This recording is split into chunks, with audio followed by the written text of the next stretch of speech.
नमस्कार मेरे विद्यार्थी मित्रों। आज का हमारा पाठ है भारतीय गायिकाओं में बेजोड़ लता मंगेशकर, जो लिखा है कुमार गंधर्व ने। ये पाठ वितान कक्षा 11वीं की पुस्तक से लिया हुआ है।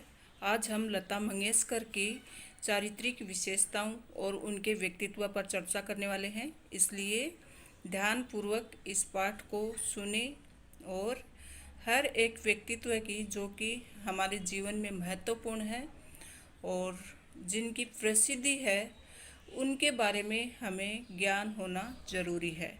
चलिए तो आज हम लता मंगेशकर जी के बारे में थोड़ी चर्चा करेंगे और उनका व्यक्तित्व पढ़ेंगे। बरसों पहले की बात है, मैं बीमार था। उस बीमारी में एक दिन मैंने सहज ही रेडियो लगाया और अचानक एक अद्वितीय मतलब उसके समान दूसरा नहीं होना, तो अद्वितीय स्वर मेरे कानों में पड़ा। तो लेखक बता रहे हैं कि बहुत सालों पहले मैं बीमार था और अचानक से रेडियो सुना और एक अलग ही आवाज़ मेरे कानों में पड़ी। स्वर सुनते ही मैंने अनुभव किया कि ये स्वर कुछ विशेष है, रोज का नहीं, मतलब ये स्पेशल आवाज़ है। ये स्वर सीधे मेरे कलेजे में जा भिड़ा। मैं तो हैरान हो गया। मुझे समझ में नहीं आ रहा था कि ये स्वर किसका है, तो एकदम कलेजे को छू गया ऐसा स्वर। और समझ में नहीं आ रहा था कि ये स्वर है किसका, ये आवाज़, ये वॉइस किसकी है।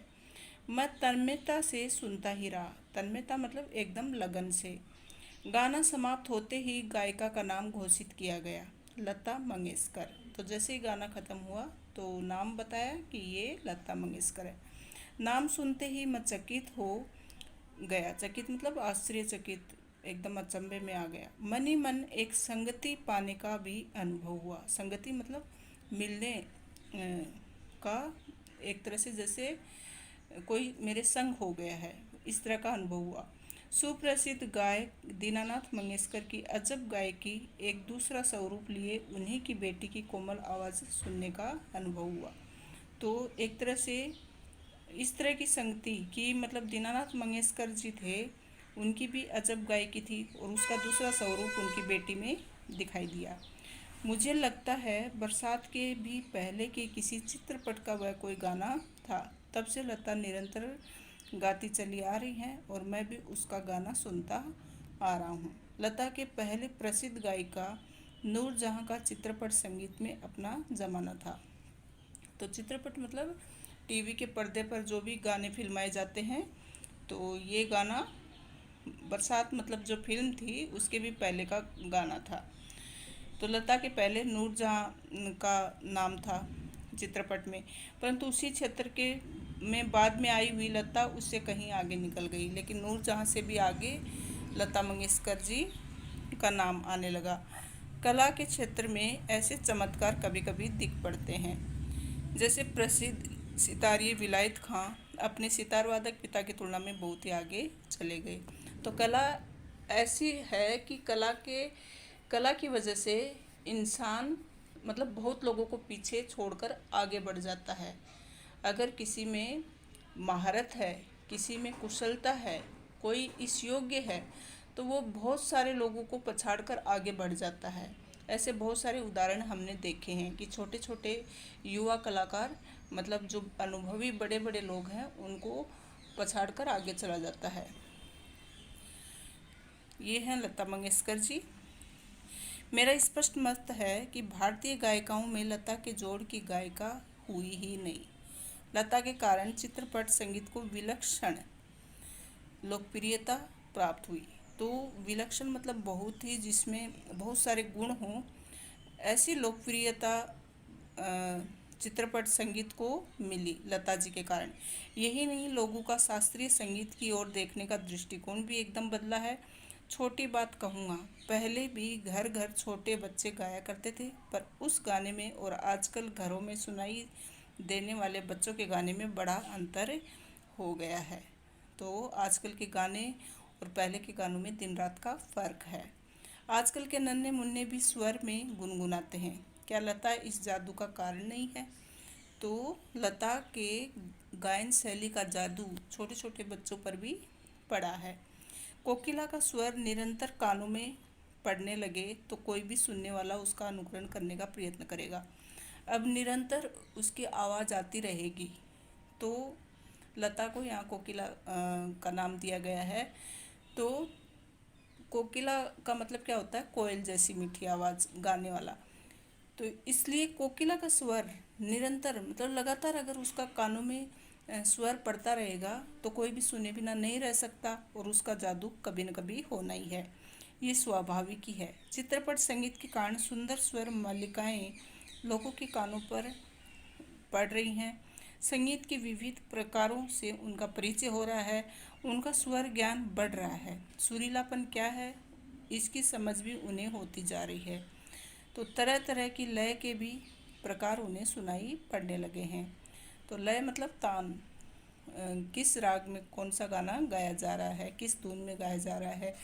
तो लोगों की समझ इसके प्रति बढ़ती जा रही है कि सुरीली आवाज़ कैसी होती है, लय किस तरह की होनी चाहिए, ये समझ भी धीरे धीरे बढ़ती जा रही है। साधारण प्रकार के लोगों को भी उसकी सूक्ष्मता समझ में आने लगी है। इन सब का श्रेय लता को ही है। तो लता जी तरह तरह के गाने गाकर समाज के लोगों में प्रभाव जता चुकी हैं, और लोगों को गाने की बारीकियों का आभास होने लगा है। इस प्रकार उसने नई पीढ़ी के संगीत को संस्कारित किया और सामान्य मनुष्य में संगीत विषय का अभिरुचि पैदा करने में बड़ा हाथ बटाया है। अभिरुचि मतलब इंटरेस्ट पैदा किया है लोगों में। संगीत की लोकप्रियता, उसका प्रसार और अभिरुचि के विकास का श्रेय लता को ही देना पड़ेगा। तो संगीत के प्रति लोगों की लोकप्रियता कैसे, मतलब लगातार लता जी के गाने सुन सुनकर लोग खुद भी गुनगुनाने लग गए, वो सब लोगों के बीच लोकप्रिय बन गई और उसका प्रसार होने लगा, क्योंकि एक का सुनकर दूसरा भी गाने लगा और लोगों की रुचि भी उसमें बढ़ने लग गई। लोगों को गाने के प्रति जो उसकी बारीकियां हैं, तान, लय, सुर, ध्वनि, है ना, ये सब का भी धीरे धीरे एहसास होने लगा, अनुभव होने लगा। तो स्वरों के क्रमबद्ध समूह, स्वर मालिका में बोल शब्द नहीं होते। फिर आगे है सामान्य श्रोता को, श्रोता मतलब सुनने वाला। अगर आजकल लता की ध्वनि मुद्रिका और शास्त्रीय गायकी की ध्वनि मुद्रिका सुनाई जाए तो वह लता की ध्वनि मुद्रिका ही पसंद करेगा। तो लता जी जो शास्त्रीय गायन करती हैं और ध्वनि मुद्रिका मतलब मुद्रिकाओं, भाव भंगिमाओं के साथ जो गायन करती हैं, तो लोगों को वो ध्वनि मुद्रिका ही पसंद आएगी। गाना कौन से राग में गाया गया और ताल कौन सा था, ये शास्त्रीय ब्यौरा इस आदमी को सहसा मालूम नहीं होता। उसे इससे कोई मतलब नहीं कि राग मालकोस था और ता त्रिताल। मतलब जो शास्त्रीय संगीत होता है ना, उसमें संगीत के अलग अलग प्रकार होते हैं। तो शास्त्रीय संगीत जब गाया जाता है तो लोगों को इससे कुछ लेना देना नहीं होता है कि ये किस प्रकार का कौन सी राग है और किस प्रकार का गायन है। तो लोगों को तो सिर्फ भाव भंगिमाएं और स्वर लहरी ही समझ में आती है। तो वह शास्त्रीय ब्यौरा कोई भी आदमी को अचानक से पता नहीं चलता है, और इस बात से कोई मतलब नहीं रहता कि राग मालकोस है या फिर ताल त्रिताल है। उसे तो चाहिए वह मिठास जो उसे मस्त कर दे, जिसका वह अनुभव कर सके, और ये स्वाभाविक ही है। तो लोगों को मतलब एकदम जो मिठास का स्वर सुनाई दे और जो उनके ऊपर एकदम से जादू करने लगे, वैसी आवाज़ पर लोग मोहित हो जाते हैं और वही सुनना पसंद करते हैं। क्योंकि जिस प्रकार मनुष्यता हो तो वह मनुष्य है, वैसे ही गानपन हो तो वह संगीत है। तो जिसके अंदर मनुष्यता है मतलब इंसानियत है तो वह इंसान कहलाता है। वैसे ही जिसके अंदर गानपन है, गायकी है, गायकी का भाव है, तो वह संगीत कहलाता है। और लता का कोई भी गाना लीजिए तो उसमें 100% ये गानपन मौजूद मिलेगा। तो लता के हर गाने में गायकी नज़र आती है, गानपन मौजूद होता है कि लोग उसकी आवाज़ से ही प्रभावित हो जाते हैं। उनका स्वर इतना लोकप्रिय है कि उनको एक एक उनकी स्वर साधना को सुनने के लोग शौकीन हो गए हैं। लता की लोकप्रियता का मुख्य मर्म ये गानपन ही है। लता के गाने की एक और विशेषता है उसके स्वरों की निर्मलता। तो एक तो उनकी लोकप्रियता का मुख्य जो राज है वह उनका गानपन है, क्योंकि उनकी गायकी में अलग ही जादू है। और दूसरा उसके गाने की विशेषता है कि उनके गानों में, उनके स्वरों में निर्मलता है।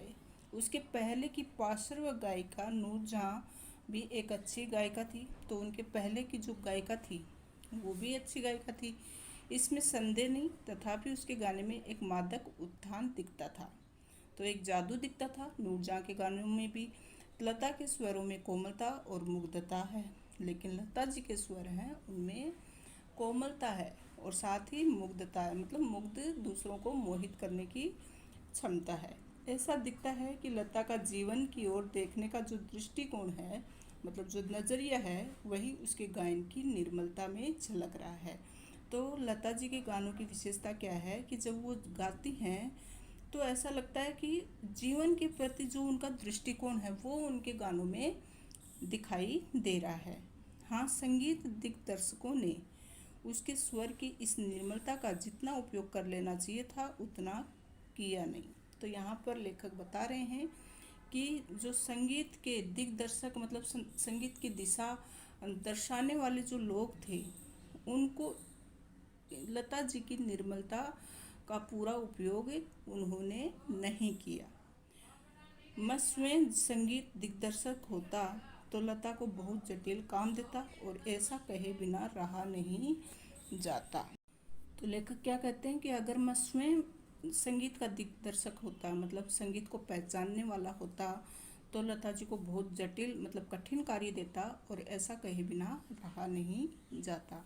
लता के गाने की एक और विशेषता उसका नादमय उच्चार। उसके गीत के किन्हीं दो शब्दों का अंतर स्वरों के आलाप द्वारा बड़ी सुंदर रीति से भरा रहता है। तो जब वो नाद में उच्चार करती हैं तो उसके गीत के दो शब्दों का जो अंतर होता है वो बड़ी सुंदर रीति से भरा होता है, और ऐसा प्रतीत होता है कि दोनों शब्द विलीन होते होते एक दूसरे में मिल जाते हैं। तो दोनों शब्द ऐसे लगते हैं कि वो अलग अलग नहीं है, जबकि मिलने की इच्छा प्रकट करते हुए आखिरकार एक साथ एक में ही विलीन हो जाते हैं। यह बात पैदा करना बड़ा कठिन है, परंतु लता के साथ ये बात अत्यंत सहज और स्वाभाविक ही हो बैठी। अभी यहाँ पर देखो कुछ दिए हैं पॉइंट। स्वर लिपि क्या होती है, जिसमें गायन को कुछ निर्धारित नियमों के अंदर ही गाया बजाया जाता है, वो चीज़ क्या होती है, ख्याल, ध्रुपद, धमाल आदि शास्त्रीय गायकी के अंतर आते हैं। तो ख्याल जो होता है, ध्रुपद होता है और धमार होती है, ये शास्त्रीय गायन होते हैं। और भैरवी राग जो होती है उसमें र और प वर्जित है, मतलब र और प जैसे शब्दों का प्रयोग नहीं किया जाता, क्योंकि जहाँ र और प स्वर होते हैं वहाँ स्वर कोमल नहीं होते। इसके लिए भैरवी राग में सारे स्वर कोमल होते हैं और ये गंभीर प्रकृति का लोकप्रिय राग होता है। और ये 16 मात्राओं का ताल है, जिसमें 4-4 मात्राओं के 4 विभाग होते हैं। गाने का ऐसा अंदाज जो एक आम आदमी को भी भाव विभोर कर दे। फिर आगे बताते हैं कि ऐसा माना जाता है कि लता के गाने में करुण रस विशेष प्रभावशाली रीति से व्यक्त होता था। बच्चों, करुण जो है, करुणा की भावना मतलब एकदम दया की भावना, तो जिसमें कोमलता हो बहुत अधिक। तो ऐसा माना जाता है कि लता के गाने में, लता मंगेशकर जी के गाने हैं उनमें करुण रस, जैसे 9 रस है ना, उनमें करुण रस सबसे ज़्यादा प्रभावशाली था। पर मुझे खुद ये बात नहीं पड़ती। मेरा अपना मत है कि लता ने करुण रस के साथ उतना न्याय नहीं किया, बजाय इसके मुग्ध श्रृंगार की अभिव्यक्ति करने वाले मध्य या द्रुत लय के गाने लता ने बड़ी उत्कटता से गाए हैं। तो लेखक मानते हैं कि मैं नहीं मानता कि करुण रस का ज़्यादा प्रभाव है उनके गानों में। उन्होंने तो मुग्ध श्रृंगार की अभिव्यक्ति की है, मतलब एकदम मंत्रमुग्ध करने वाले स्वरों का प्रयोग किया है। और मध्य, या मध्य मतलब एकदम से न तेज न धीमे, ऐसे गाने प्रयोग किए हैं। और दूर लय के गाने लता ने बड़ी उत्कटता से गाए हैं। साथ ही दूर मतलब एकदम से तेज गति वाले, तो बड़ी ही उत्कटता उत्साह के साथ गाए हैं। मेरी दृष्टि से उसके गायन में एक और कमी है, तथापि ये कहना कठिन होगा कि इसमें लता का दोष कितना है और संगीत दिग्दर्शकों का दोष कितना है। लता का गाना सामान्यतः ऊंची पट्टी में रहता है। गाने में संगीत दिग्दर्शक उसे अधिकाधिक ऊंची पट्टी में गवाते हैं और उसे अकारण ही चिल्वाते हैं। तो मतलब लता जी का जो स्वर है वह कोमल है और मंत्रमुग्ध करने वाला है, जबकि दिग्दर्शकों ने उनको उनके गायन में उनको बहुत ही तेज आवाज़ में वो गाना गवाया है और बिना कारण के ही इतना उनसे अधिकाधिक ऊंची पट्टी में गाना गवाने की कोशिश करवाई है। तो ये मतलब मेरी दृष्टि में उसके गाने में मुझे ये कमी लगती है। एक प्रश्न उपस्थित किया जाता है कि शास्त्रीय संगीत में लता का स्थान कौन सा है। तो मेरे मत से ये प्रश्न खुद ही प्रयोजनहीन है, मतलब इसका कोई उद्देश्य नहीं है इस प्रश्न का। उसका कारण ये है कि शास्त्रीय संगीत और चित्रपट संगीत में तुलना हो ही नहीं सकती। तो ये बात है कि वो चित्रपट संगीत करने वाली हैं, गायकार हैं, तो शास्त्रीय संगीत से उनकी तुलना करना ही बेकार है। जहाँ गंभीरता शास्त्रीय संगीत का स्थायी भाव है, वहीं जलदलय चपलता चित्रपट संगीत का मुख्य गुणधर्म है। तो शास्त्रीय संगीत में गंभीरता होनी ज़रूरी है, जबकि जो लता जी हैं वो तो एक चित्रपट पर गाने वाली हैं, तो उसमें चपलता होनी ज़रूरी है। तो ये चपलता चित्रपट संगीत का मूल गुणधर्म है। चित्रपट संगीत का ताल प्राथमिक अवस्था का ताल होता है, जबकि शास्त्रीय संगीत में ताल अपने परिष्कृत रूप में पाया जाता है। तो इसमें चित्रपट में तो जो ताल होती है वो प्रारंभिक अवस्था होती है, जबकि शास्त्रीय संगीत तो एकदम उच्चतम स्तर का ताल होता है। उसमें चित्रपट संगीत में आधे तालों का उपयोग किया जाता है। उसकी लयकारी बिल्कुल अलग होती है, आसान होती है। यहाँ गीत और आघात को ज़्यादा महत्व दिया जाता है, सुलभता और लोच को अग्र स्थान दिया जाता है। तथापि चित्रपट संगीत गाने वाले को शास्त्रीय संगीत की उत्तम जानकारी होना आवश्यक है और वह लता के पास निसंशय है। तो चित्रपट पर संगीत करने वाले को शास्त्रीय संगीत की जानकारी होनी चाहिए। ये सब जानकारी लता जी के पास है, इसमें कोई डाउट नहीं है, इसमें कोई संदेह नहीं है, इसमें कोई संशय नहीं है। 3 साढ़े 3 मिनट के गाए हुए चित्रपट के किसी गाने का और एकाध खानदानी शास्त्रीय गायक की 3 साढ़े 3 घंटे की महफिल, इन दोनों का कलात्मक और आनंदात्मक मूल्य एक ही है, ऐसा मैं मानता हूँ। तो यहाँ लेखक मानते हैं कि 3 मिनट का गायन करना या 3 घंटे की शास्त्रीय महफिल करना, दोनों का आनंद एक जैसा ही है। इन दोनों की कलात्मक और आनंदात्मक मूल्य एक ही हैं। किसी उत्तम लेखक का कोई विस्तृत लेख जीवन के रहस्य का विशद रूप से वर्णन करता है, तो वही रहस्य छोटे से सुभाषित का या नन्ही सी कहावत में सुंदरता और परिपूर्णता से प्रकट हुआ भी दृष्टिगोचर होता है। तो कहने का मतलब ये है कि आप किसी व्यक्ति के बारे में बड़ा लेख लिखकर उसके बारे में बहुत बड़ी व्याख्या करें, उसका गुणगान करें, उसके व्यक्तित्व की महिमा गाएं, या फिर एक छोटी सी कहावत मुहावरे के माध्यम से किसी की बारे में बात कह दें, तो वो दोनों एक ही बात है। तो लता जी मतलब चित्रपट पर संगीत करें या शास्त्रीय गायन करें, इससे कुछ फर्क नहीं पड़ता। उनकी आवाज़ में तो वो जादू है जो बड़े से बड़े गायिका को भी फीका कर देती है। उसी प्रकार 3 घंटों की रंगदार महफिल का सारा रस लता की 3 मिनट की ध्वनि मुद्रिका में आस्वादित किया जा सकता है। उसका एक एक गाना एक संपूर्ण कलाकृति होता है। स्वर लय शब्दार्थ का वहाँ त्रिवेणी संगम होता है और महफिल की बेहोशी उसमें समाई रहती है। वैसे देखा जाए तो शास्त्रीय संगीत क्या, चित्रपट संगीत क्या, अंत में रसिक को आनंद देने की सामर्थ्य किस गाने में कितना है, इस पर उसका महत्व ठहराना उचित है। तो चाहे लोग शास्त्रीय संगीत करें या फिर किसी चित्रपट पर फिल्माए जाएं उनके गाने, उससे कुछ फ़र्क नहीं पड़ता। फ़र्क पड़ता है उनके गाने का अंदाज कैसा है, उसका प्रभाव कैसा है और कितना रस वह लोगों को दे पाता है। तो इससे फ़र्क पड़ता है, उसका महत्व ज़्यादा है। मैं तो कहूँगा कि शास्त्रीय संगीत भी रंजक न हो तो बिल्कुल ही नीरस ठहरेगा। अनाकर्षक प्रतीत होगा, उसमें कुछ कमी सी प्रतीत होगी। गाने में जो गानपन प्राप्त होता है वह केवल शास्त्रीय बैठक के पक्केपन की वजह से, ताल सुर के निर्दोष ज्ञान के कारण नहीं। तो ताल सुर में कोई दोष हो उसके कारण शास्त्रीय संगीत गलत नहीं होता है, तो गलत होता है उसकी नीरसता के कारण। अगर उसमें परिपक्वता नहीं है, वह एकदम से मजबूती से नहीं गाया हुआ है, तो वह नीरस लगता है। गाने की सारी मिठास, सारी ताकत उसकी रंजकता पर मुख्य अवलंबित हो रहती है, और रंजकता का मर्म रसिक वर्ग के समक्ष कैसे प्रस्तुत किया जाए, किस रीति से उसकी बैठक बिठाई जाए और श्रोताओं से कैसे सुसंवाद साधा जाए, उसमें समाविष्ट है।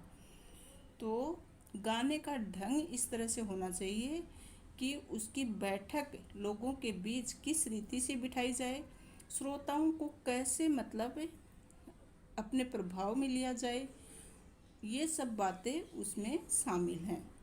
किसी मनुष्य का अस्थि पंजर और एक प्रतिभाशाली कलाकार द्वारा उसी मनुष्य का तैल चित्र, इन दोनों में जो अंतर होगा वही गायन के शास्त्रीय ज्ञान और उसकी स्वरों द्वारा दी गई सुसंगत अभिव्यक्ति में होगा। तो किसी मनुष्य का मतलब एक कंकाल ले लो और एक प्रतिभाशाली कलाकार द्वारा उसी मनुष्य का तैल चित्र ले लो, इन दोनों में जो अंतर है वही शास्त्रीय गायन और उसके स्वर की अभिव्यक्ति में होता है।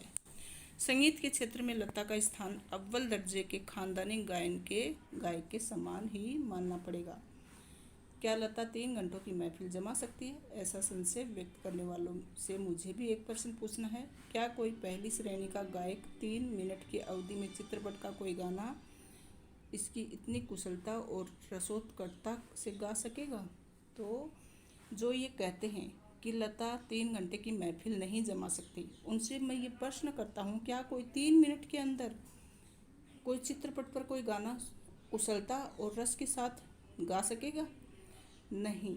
यही उस प्रश्न का उत्तर उन्हें देना पड़ेगा। खानदानी गवैयों का ऐसा भी दावा है कि चित्रपट संगीत के कारण लोगों की अभिरुचि बिगड़ गई है। चित्रपट संगीत ने लोगों के कान बिगाड़ दिए हैं, ऐसा आरोप लगाया जाता है। पर मैं समझता हूँ कि चित्रपट संगीत ने लोगों के कान खराब नहीं किए हैं, उल्टे सुधार दिए हैं। ये विचार पहले ही व्यक्त किए हैं और उनकी पुनरुक्ति नहीं करूँगा। तो मैं ये मानता हूँ कि चित्रपट मतलब जो पर्दे पर गाने फिल्माए जाते हैं वो किसी को बिगाड़ने के लिए नहीं है, जबकि लोगों को सुधार दिए हैं, उनके कान ठीक कर दिए हैं। सच बात तो ये है कि हमारे शास्त्रीय गायक बड़ी आत्मसंतुष्ट वृत्ति के हैं। संगीत के क्षेत्र में उन्होंने अपनी हुकुमशाही स्थापित कर ली है। शास्त्र शुद्धता के कर्मकांड को उन्होंने आवश्यकता से अधिक महत्व दे रखा है। मगर चित्रपट संगीत द्वारा लोगों की अभिजात्य संगीत से जान पहचान होने लगी है। तो लेखक क्या कहते हैं कि हमारे जो शास्त्रीय गायक हैं वो बड़े ही संतुष्ट वृत्ति वाले हैं, और संगीत के क्षेत्र में उन्होंने मतलब हुकुम एक तानाशाही स्थापित कर ली है। तो शास्त्र शुद्धता के कर्मकांड को उन्होंने आवश्यकता से अधिक महत्व दिया है। मगर चित्रपट संगीत है वह लोगों को संगीत से जान पहचान कराने का एक जरिया है। उनकी चिकित्सक और चौकस वृत्ति अब बढ़ती जा रही है। केवल शास्त्र शुद्ध और नीरस गाना उन्हें नहीं चाहिए, उन्हें तो सुरीला और भावपूर्ण गाना चाहिए। तो शास्त्रीय संगीत क्या होता है? जिनको नहीं शास्त्रीय संगीत का ज्ञान होता है उनके लिए वह नीरस होता है, जबकि आजकल के लोगों को भावपूर्ण और सुरीले गाने पसंद है, जो कि एक चित्रपट ही दे सकता है। और ये क्रांति चित्रपट संगीत ही लाया है। चित्रपट संगीत समाज की संगीत विषय का अभिरुचि में प्रभावशाली मोड़ लाया है। चित्रपट संगीत की लचकदारी उसका एक और सामर्थ्य है। लचकदारी मतलब चित्रपट पर गाने जो फिल्माए जाते हैं वो समय अनुसार लोगों को जिस तरह के पसंद आते हैं उसी हिसाब से गवाए जाते हैं, ऐसा मुझे लगता है। उस संगीत की मान्यताएं, मर्यादाएं, झंझटें सब कुछ निराली हैं। चित्रपट संगीत का तंत्र ही अलग है, जहाँ नव निर्मित की बहुत गुंजाइश है। जैसा शास्त्रीय रागदारी का चित्रपट संगीत दिग्दर्शकों ने उपयोग किया, उसी प्रकार राजस्थानी, पंजाबी, बंगाली प्रदेश के लोकगीतों के भंडार को भी उन्होंने खूब लूटा। यह हमारे ध्यान में रहना चाहिए। तो धूप का कौतुक करने वाले पंजाबी लोकगीत रुक्ष और निर्जल राजस्थान में पर्जन्य की याद दिलाने वाले गीत, पहाड़ों की घाटियों, खोरों में प्रतिध्वनित होने वाले पहाड़ी गीत, ऋतु चक्र समझाने वाले, खेती के विविध कामों का हिसाब लेने वाले कृषि गीत, ब्रजभूमि में समाविष्ट सहज मधुर गीतों का अतिशय मार्मिक व रसानुकूल उपयोग चित्रपट क्षेत्र के प्रभावी संगीत दिग दिग दिग्दर्शकों ने किया है। तो अलग अलग टाइप के संगीतकारों ने अलग अलग टाइप के गाने बनाए हैं और गवाए भी हैं, जैसे राजस्थानी, पंजाबी, बंगाली और अलग अलग, जैसे पहाड़ों पर, खेती पर, है ना, झरनों पर, घाटियों पर, इन सब की याद दिलाने वाले, फिर ऋतुओं को समझाने वाले, खेती के विविध कामों का हिसाब लेने वाले, इस तरह के गाने अलग अलग तरीके के लाकर नवीनता पैदा की है और आगे भी करते रहेंगे। थोड़े में कहूँ तो संगीत का क्षेत्र ही विस्तीर्ण है, मतलब बहुत बड़ा है। यहाँ अब तक अलक्षित, असंशोधित और अदृष्टिपूर्वक ऐसा खूब बड़ा प्रांत है, तथापि बड़े जोश से इसकी खोज और उपयोग चित्रपट के लोग करते चले आ रहे हैं।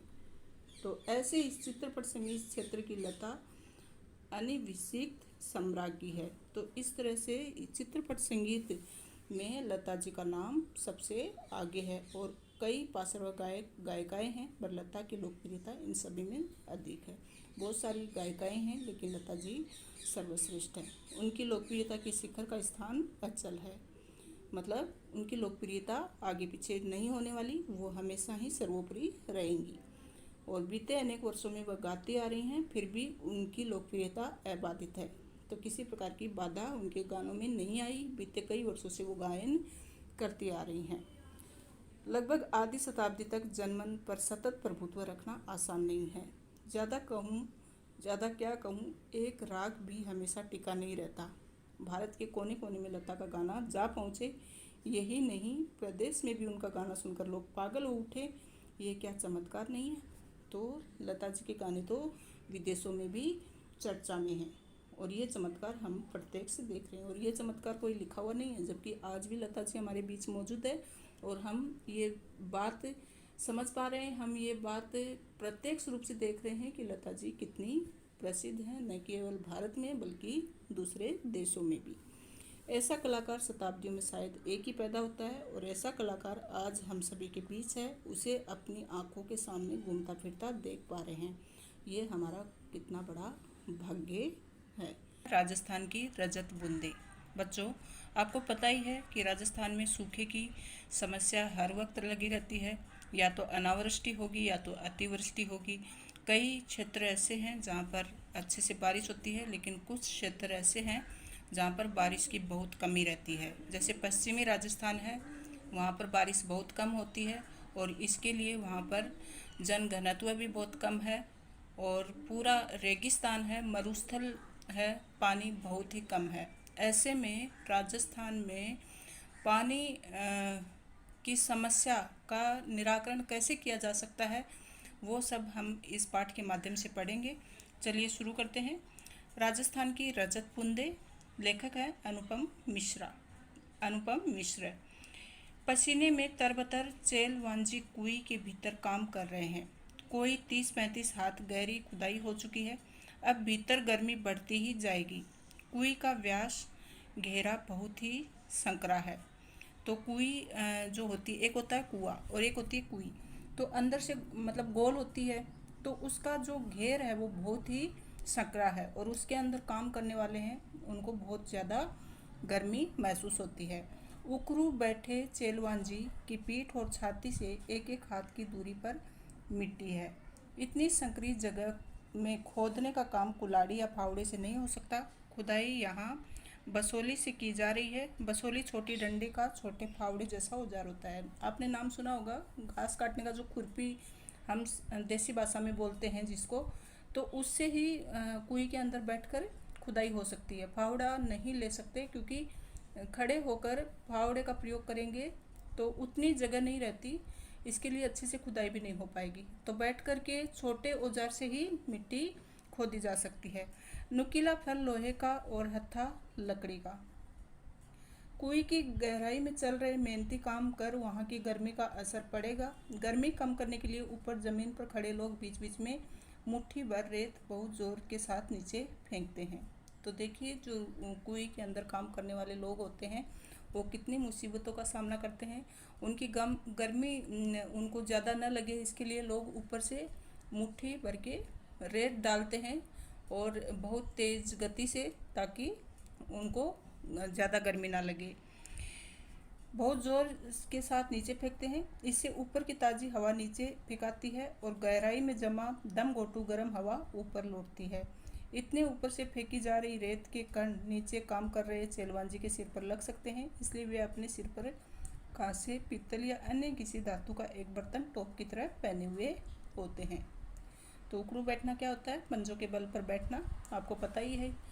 और मतलब वो लोग सर पे कुछ धातु का टॉप पहने रहते हैं, बर्तन ओढ़ के रखते हैं, या तो पराती को उल्टा करके रखते हैं, ताकि ऊपर से जो मिट्टी डालते हैं ना वो उनके सर पे ना गिरे।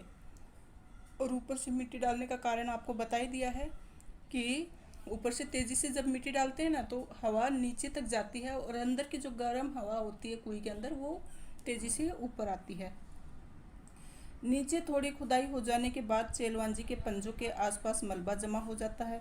ऊपर रस्सी से एक छोटा सा डोर या बाल्टी उतारी जाती है, मिट्टी उसमें भर दी जाती है। पूरी सावधानी के साथ ऊपर खींचते समय बाल्टी में से कुछ रेत, कंकड़, पत्थर नीचे गिर सकते हैं। टोप इनसे भी चेलवांजी का सिर बचाएगा। तो ये देखिए किस तरह ये ऐसे कुई होती है और ये नीचे बैठा हुआ है, बाल्टी भरकर ऊपर खींच ली जाती है। तो और ये ऊपर इस तरह का टोप पहना रहता है, टोपी। कुई एक और अर्थ में कुएं से बिल्कुल अलग है। हाँ, तो यहाँ से शुरू कर रहे हैं। चेलवान जी यानी चेजारा, आपने चेजारा नाम तो सुना ही है ना, जो गांव में मकान बनाने का काम करते हैं उनको चेजारा कहते हैं।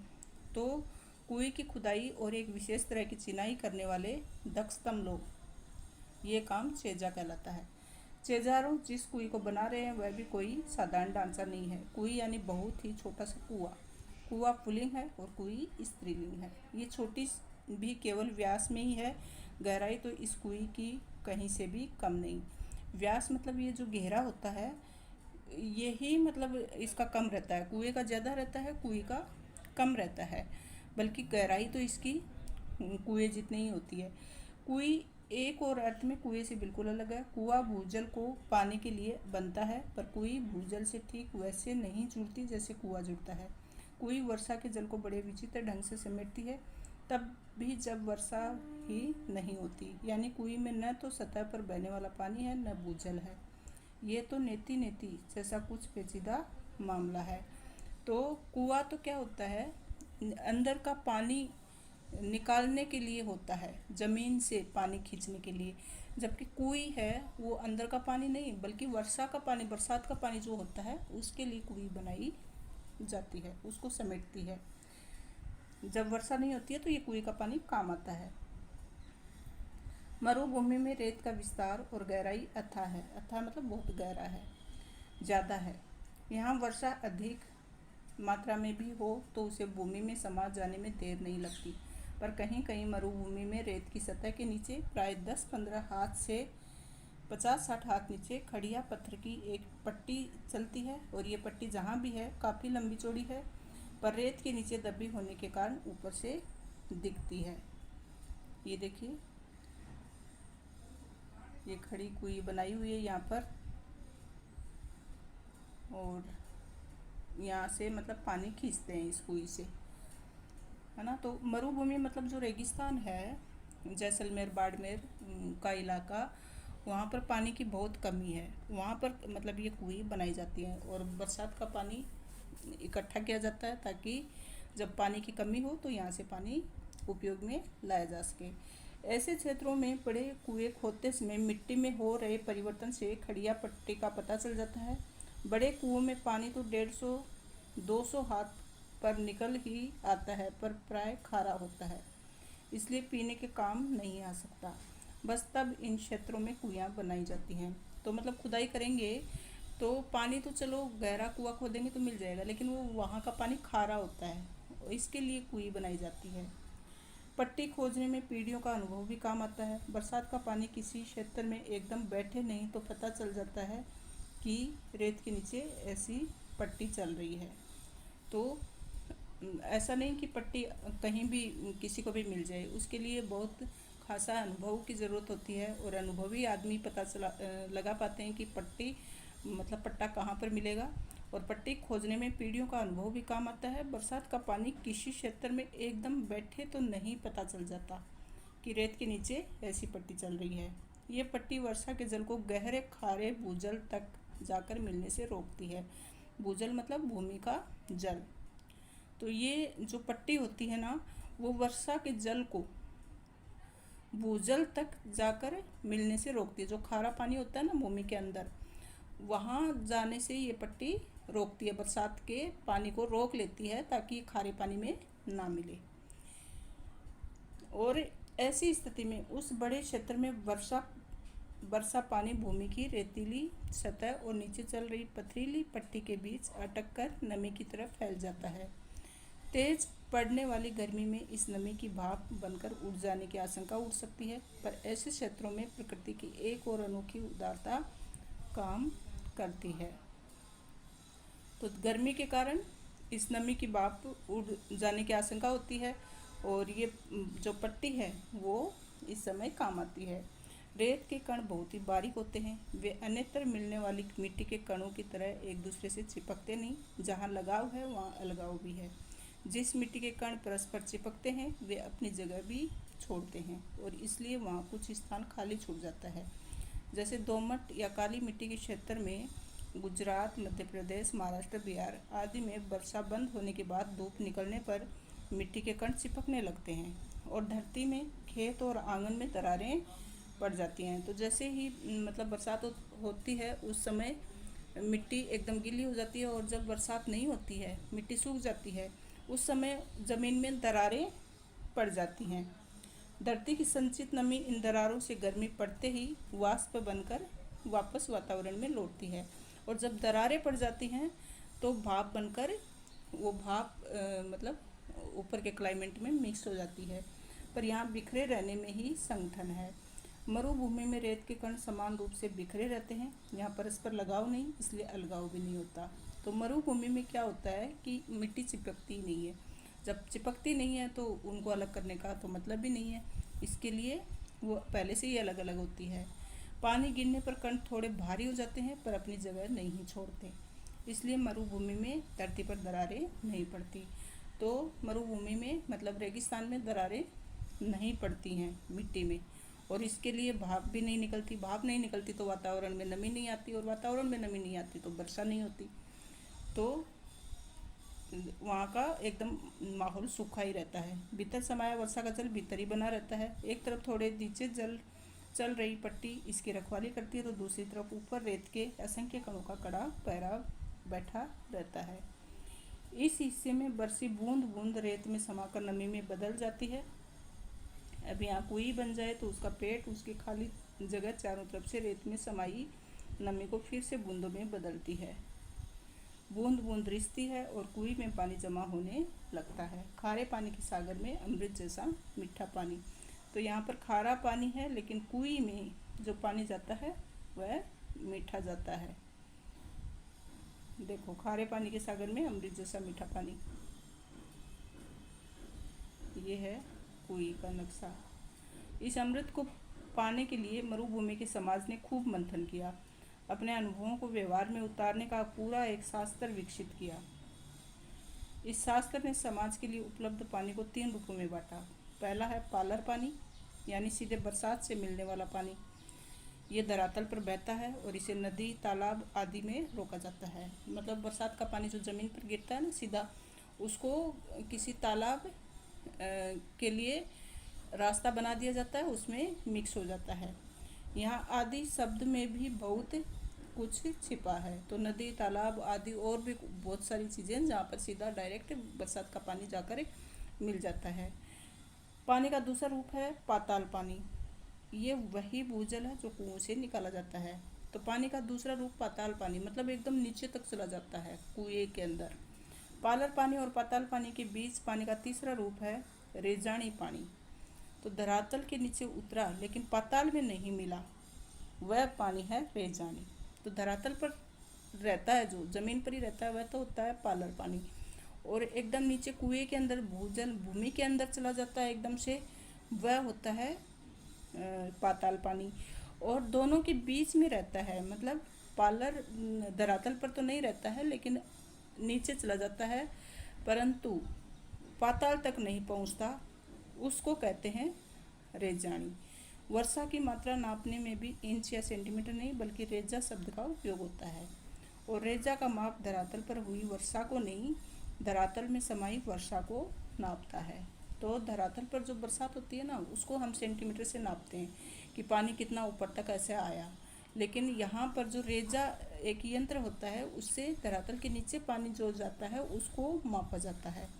मरुभूमि में पानी इतना गिरे कि 5 अंगुल भीतर समा जाए तो उस दिन की वर्षा को 5 अंगुल रेजो कहेंगे। रेजानी पानी खड़िया पट्टी के कारण पाताली पानी से अलग बना रहता है। तो वो खड़िया पट्टी जो होती है ना, वो पाताल के पानी में रेजानी पानी को जाने नहीं देती, वो बीच में रोक देती है। ऐसी पट्टी के अभाव में रेजानी पानी धीरे धीरे नीचे जाकर पाताली पानी में मिलकर अपना विशिष्ट रूप खो देता है। यदि किसी जगह भूजल पाताली पानी खारा है तो रेजानी पानी भी उसमें मिलकर खारा हो जाता है। अगर जहाँ पर पट्टी नहीं है और रेजानी पानी रिश्ता अगर पाताली पानी में मिल जाए, तो क्योंकि पट्टी तो है ना, रेजानी पानी को रोक लेती है, पाताल तक नहीं जाने देती, लेकिन पट्टी नहीं है तो वो रेजानी पानी पाताली पानी में मिल जाता है और पाताली पानी खारा होता है तो फिर रेजानी पानी भी खारा हो जाता है। इस विशिष्ट रेजानी पानी को समेट सकने वाली कुई बनाना सचमुच एक विशिष्ट कला है। 4-5 हाथ के व्यास की कुई को 30 से 60-65 हाथ की गहराई तक उतारने वाले छेजारे कुशलता और सावधानी की पूरी ऊंचाई नापते हैं। तो ये छेजारे सचमुच एक विशिष्ट कलाकार होते हैं जो इस तरह की कुई बनाते हैं। चेजो यानी चिनाई का श्रेष्ठतम काम कुई का प्राण है। इसमें थोड़ी सी भी चूक छेजारों के प्राण ले सकती है। हर दिन थोड़ी थोड़ी खुदाई होती है, डोल से मलबा निकाला जाता है, फिर आगे की खुदाई रोककर अब तक हो चुके काम की चिनाई की जाती है ताकि मिट्टी भसके नहीं, धसे नहीं। तो जितनी गहराई तक गोलाई में मिट्टी खोद ली जाती है, दूसरे दिन उसको पक्का बना दिया जाता है, उसको मतलब ताकि वो मिट्टी धसकर वापस खड्डे में ना जाए। और इनके साथ बहुत रिस्क होता है, इनके प्राणों को खतरा होता है क्योंकि कभी भी ऊपर से मिट्टी धस सकती है और ये दब सकते हैं उसके अंदर। इसके लिए बहुत ही विशिष्ट कारीगरों की ज़रूरत होती है। 20-25 हाथ की गहराई तक जाते जाते गर्मी बढ़ जाती है और हवा भी कम होती है, तब ऊपर से मुट्ठी भर भर के रेत नीचे फेंकी जाती है। मरुभूमि में जो हवा रेत की विशाल टीलों तक को यहाँ से वहाँ उड़ा देती है, वहीं हवा यहाँ कुएं की गहराई में एक मुट्ठी रेत से उड़ने लगती है और पसीने में नहा रहे चेलवान जी को राहत दे जाती है। तो आपको शुरू में ही बताया कि जब अंदर बहुत ज़्यादा अंदर तक चले जाते हैं खुदाई करते करते, तो वहाँ बहुत ज़्यादा गर्मी लगती है इनको, तब ऊपर से मुट्ठी भर भर के रेत डाली जाती है, तेज़ी से फेंकी जाती है ताकि इनको थोड़ी सी हवा लगे। और ये हवा यहाँ कुएं की गहराई में एक मुट्ठी रेत से उड़ने लगती है। तो एकदम से इनका काम बहुत ही कठिन होता है। किसी किसी जगह ईंट की चिनाई से मिट्टी को रोकना संभव नहीं हो पाता, तब कुएं को रस्से से बांधा जाता है।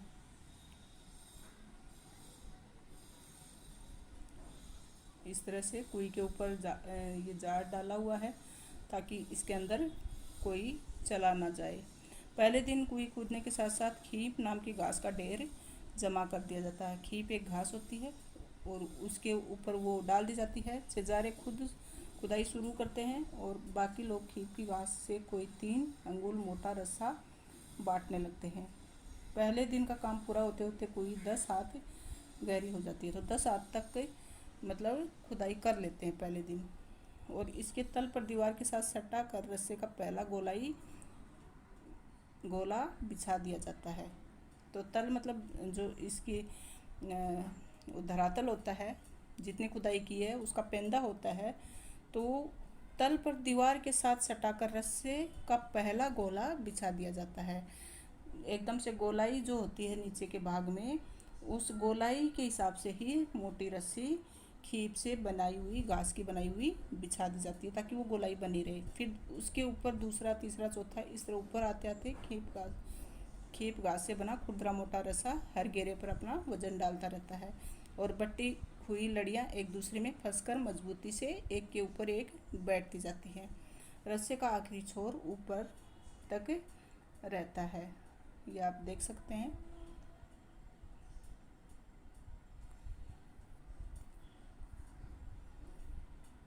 इस तरह से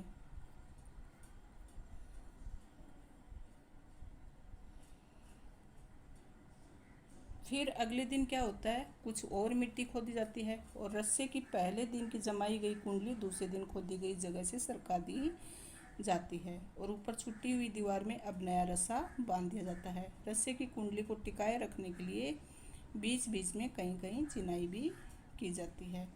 तो जो घास होती है उसकी मोटी रस्सी बनाई जाती है, और वो भी गोलाई में घेरे में बिछा दी जाती है, और जैसे जैसे चिनाई करते जाते हैं उसको ऊपर तक बिछाते जाते हैं। लगभग 5 हाथ के व्यास की कुई में रस्से की एक ही कुंडली का सिर्फ एक घेरा बनाने के लिए लगभग 15 हाथ लंबा रस्सा चाहिए। 1 हाथ की गहराई में रस्से के 8-10 लपेटे खप जाते हैं, और इतने में ही रस्से की कुल लंबाई 150 हाथ हो जाती है। तो कितनी मेहनत का काम है ये, जो कि मरुभूमि में होता है, जैसलमेर बाड़मेर के इलाके में होता है। कभी वहाँ जाना पड़े तो ज़रूर कोई देखना। आगे लेखक बताते हैं कि कहीं कहीं ना तो खीप मिलती है और न ही ज़्यादा पत्थर मिलते हैं, लेकिन रेजानी पानी है तो कुई बनाना ज़रूरी होता है, और ऐसी जगह पर भीतर की चिनाई लकड़ी के खम्भे लट्ठों से की जाती है। लट्ठे अरणी, बण, बावल, कुबट के पेड़ों की डगालों से बनाए जाते हैं। इस काम के लिए सबसे उम्दा लकड़ी अरणी की ही मानी जाती है, और उम्दा मतलब सबसे अच्छी। उम्दा या मध्यम दर्जे की लकड़ी न मिल पाए तो आग से भी काम चला लिया जाता है। तो रेजानी का पानी भरने के लिए कुई होना ज़रूरी है, और खीप की अगर रस्सी नहीं बना पाए तो वहाँ पर अरणी की रस्सी बनाते हैं, और वो भी ना मिले तो फिर आग की लकड़ी से काम चलाते हैं।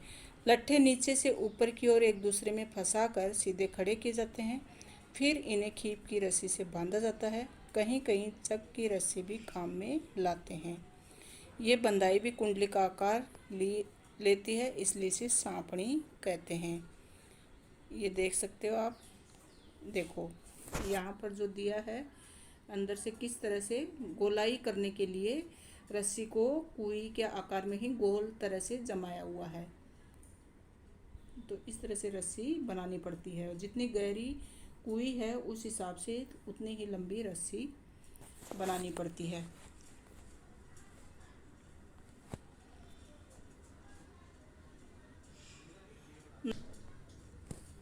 नीचे खुदाई और चिनाई का काम कर रहे चेलवान जी को मिट्टी की खूब परख रहती है। खड़िया पत्थर की पट्टी आते ही सारा काम रुक जाता है। इस क्षण नीचे धार लग जाती है और चेजारे ऊपर आ जाते हैं। तो चिनाई का काम जो कर रहे होते हैं ना चेजारे, उनको मिट्टी की परख होती है, उनको पहचान होती है। तो खड़िया पत्थर की पट्टी आते ही सारा काम रुक जाता है। जहाँ पर पट्टी उनको मिल जाती है वहीं पर उनका काम रुक जाता है, और इस क्षण नीचे धार लग जाती है और चेजारे ऊपर आ जाते हैं। कुई की सफलता यानी सजलता उत्सव का अवसर बन जाती है। यूँ तो पहले दिन से ही काम करने वालों का विशेष ध्यान रखना यहाँ की परंपरा रही है, पर काम पूरा होने पर तो विशेष भोज का आयोजन होता है। जैसे ही मतलब कुई बन जाती है तो एक त्यौहार के जैसा, उत्सव के जैसा मनाया जाता है। विशेष प्रकार का भोज तैयार किया जाता है। तो चेलवान जी को विदाई के समय तरह तरह की भेंट दी जाती है। चेजारों के साथ गांव का ये संबंध उसी दिन नहीं टूट जाता था। आज प्रथा से उन्हें वर्ष वर्ष के 30 त्योहारों, विवाह जैसे मंगल कार्यों में बुलाया जाता है।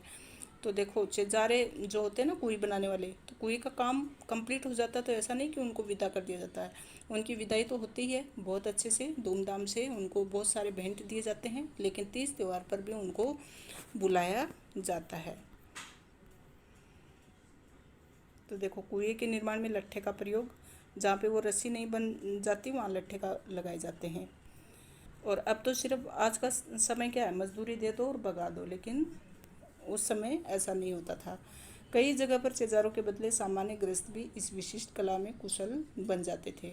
जैसलमेर के अनेक गांवों में पालीवाल ब्राह्मणों और मेघवाल अनुसूचित जाति के अंतर्गत के हाथों से 100-200 वर्ष पहले बनी पार या कुइयाँ आज भी बिना थके पानी जुटा रही हैं। तो पालीवाल ब्राह्मण जो जैसलमेर के हैं, उनके द्वारा भी ये काम किया जाता था। कुएं का मुंह छोटा रखने के 3 बड़े कारण हैं। अब कुएं इतनी सकरी क्यों होती है, इसके कारण क्या है?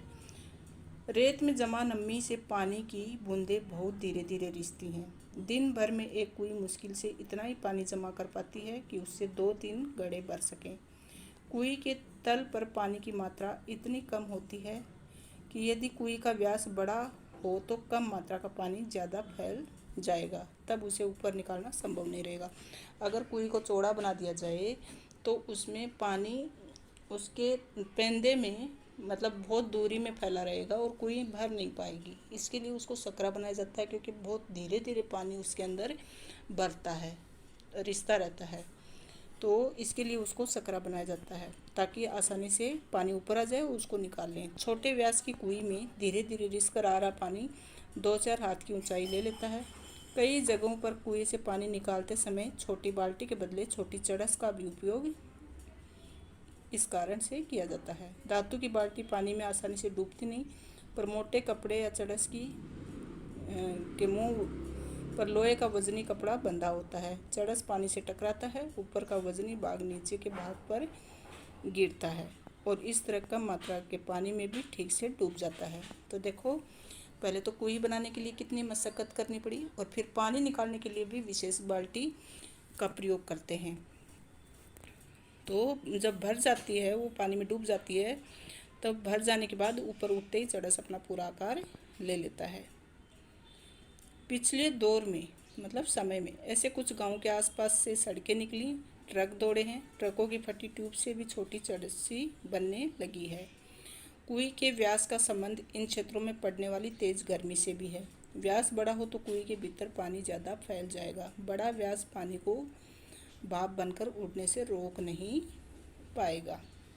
तो ज़्यादा पानी होता है, ज़्यादा आकार होता है अगर कुएं का, तो भाप बनकर पानी को उड़ने से रोक नहीं पाएगा। फिर कुएं को उसके पानी को साफ रखने के लिए उसे ढक कर रखना ज़रूरी है और छोटे मुंह को सरलता से हम ढक सकते हैं। और कहीं कहीं खस की टट्टी की तरह घास फूस या छोटी छोटी टहनियों से बने ढक्कनों का भी उपयोग किया जाता है। जहाँ नई सड़कें निकली हैं और इस तरह नए अपरिचित लोगों की आवक जावक भी बढ़ गई है, वहाँ अमृत जैसे इस मीठे पानी की सुरक्षा भी करनी पड़ती है। इन्हीं इलाकों में कईयों कुइयों के ढक्कनों पर छोटे छोटे ताले भी लगाने पड़ते हैं। ताले कुएं के ऊपर पानी खींचने के लिए लगी गिरनी चक्री पर लगाए जाते हैं। तो कुएं के ऊपर ताले भी लगाने पड़ते हैं, क्योंकि आने जाने वाले लोगों की संख्या ज़्यादा होती है और फिर कचरा न जाए, इसके लिए भी ज़रूरी है।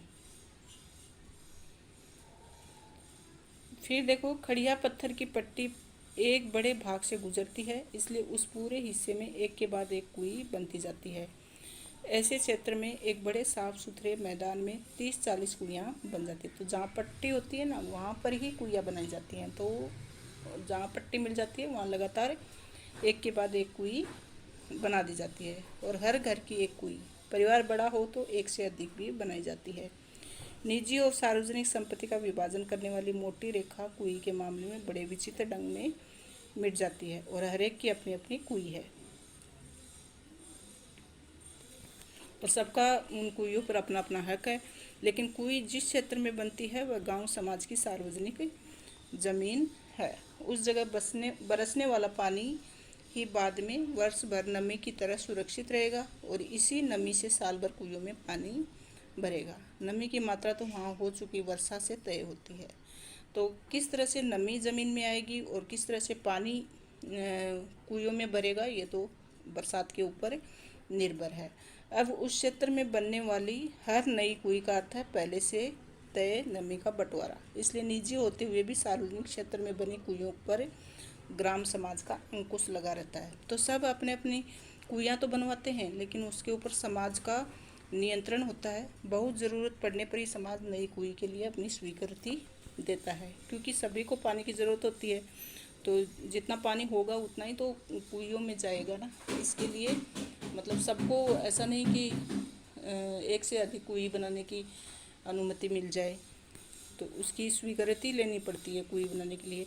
हर दिन सोने का एक अंडा देने वाली मुर्गी की चिर परिचित कहानी को ज़मीन पर उतारती है कुएं। इससे दिन भर में बस 2-3 घड़ा मीठा पानी निकाला जा सकता है। इसलिए प्राय पूरा गांव गोधूली बेला में कुइयों पर आता है। तब मेला सा लगता है। गांव से सटे मैदान में 30-40 कुइयों पर एक साथ घूमती गिरनियों का स्वर, गोचर से लौट रहे पशुओं की घंटियां रंबाने की आवाज़ में समा जाता है। तो शाम के समय गोधूली बेला मतलब शाम का और रात का जो समय मिलता है ना, उसको बोलते हैं गोधूली बेला। तो उस समय सब पानी निकालने के लिए जाते हैं। तो एक तरफ जो कुइयों के ऊपर गिरनियों का सवार रहता है, दूसरी तरफ जो पशु हैं जो चरने के बाद वापस लौटते हैं, तो उनकी घंटियों की आवाज़ होती है, गाय के रंभाने की आवाज़ होती है। ये सब आवाज़ बहुत अच्छी लगती है। एक साथ 2-3 घड़े भर जाने पर डोल और रस्सियाँ समेट ली जाती हैं। कुइयों के ढक्कन वापस बंद हो जाते हैं रात भर, और अगले दिन भर कुइयाँ आराम करेंगी। तो सिर्फ शाम के समय में ही लोग कुइयों का पानी लेने जाते हैं। तो रेत के नीचे सब जगह खड़िया की पट्टी नहीं है, इसलिए कुएं भी पूरे राजस्थान में नहीं मिलेगी। चूरू, बीकानेर, जैसलमेर और बाड़मेर के कई क्षेत्रों में ये पट्टी चलती है। इसी कारण वहाँ गांव-गांव में कुइयाँ ही कुइयाँ हैं। तो कहाँ पर हैं कुइयाँ? चूरू, बीकानेर, जैसलमेर और बाड़मेर, क्योंकि वहाँ पर पट्टी मिलती है, और पट्टी जहाँ रहती है वहीं कुएं बनाई जाती हैं। जैसलमेर जिले के एक गांव खडेरों की डाणी में तो 120 कुइयाँ थी। लोग इस क्षेत्र को 6 6x20 के नाम से जानते थे। कहीं कहीं तो इन्हें पार भी कहते हैं। जैसलमेर बाड़मेर के कई गांव पार के कारण ही आबाद हैं, और इसलिए उन गांवों के नाम भी पार पर ही हैं। जैसे जानरे आलो पार, सिरगू आलो पार, इस तरह से नाम रहता है। मतलब कुइयों को पार बोलते हैं, तो उसका पार, उसका पार, उसका पार। तो जानरे आलो पार, सिरगू आलो पार, इस तरह से नाम लेकर बुलाते हैं। अलग अलग जगहों पर खड़िया पट्टी के भी अलग अलग नाम हैं। कहीं ये चारोली, तो कहीं धादड़ो, धड़धड़ो, कहीं पर बिट्टूरो बिल्लियों के नाम से जानी जाती हैं। कहीं इस पट्टी का नाम केवल खड़ी भी है।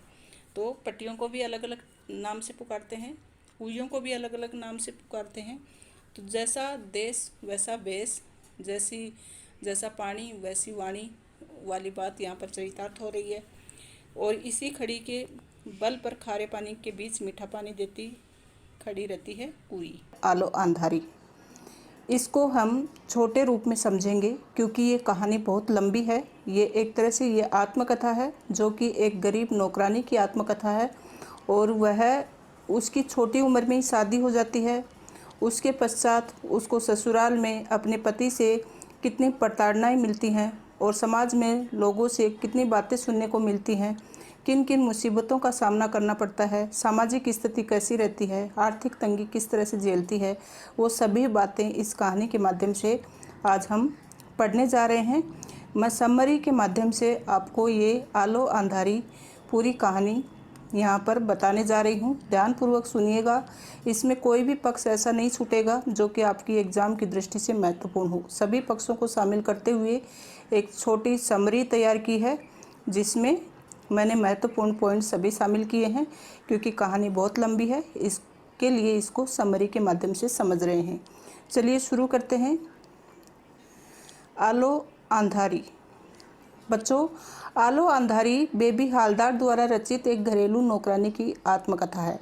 बेबी अपने किराए के मकान में रह रही थी, और उसके साथ उसके बच्चे भी थे। उसे इस प्रकार बच्चों के साथ अकेली देखकर लोग उसके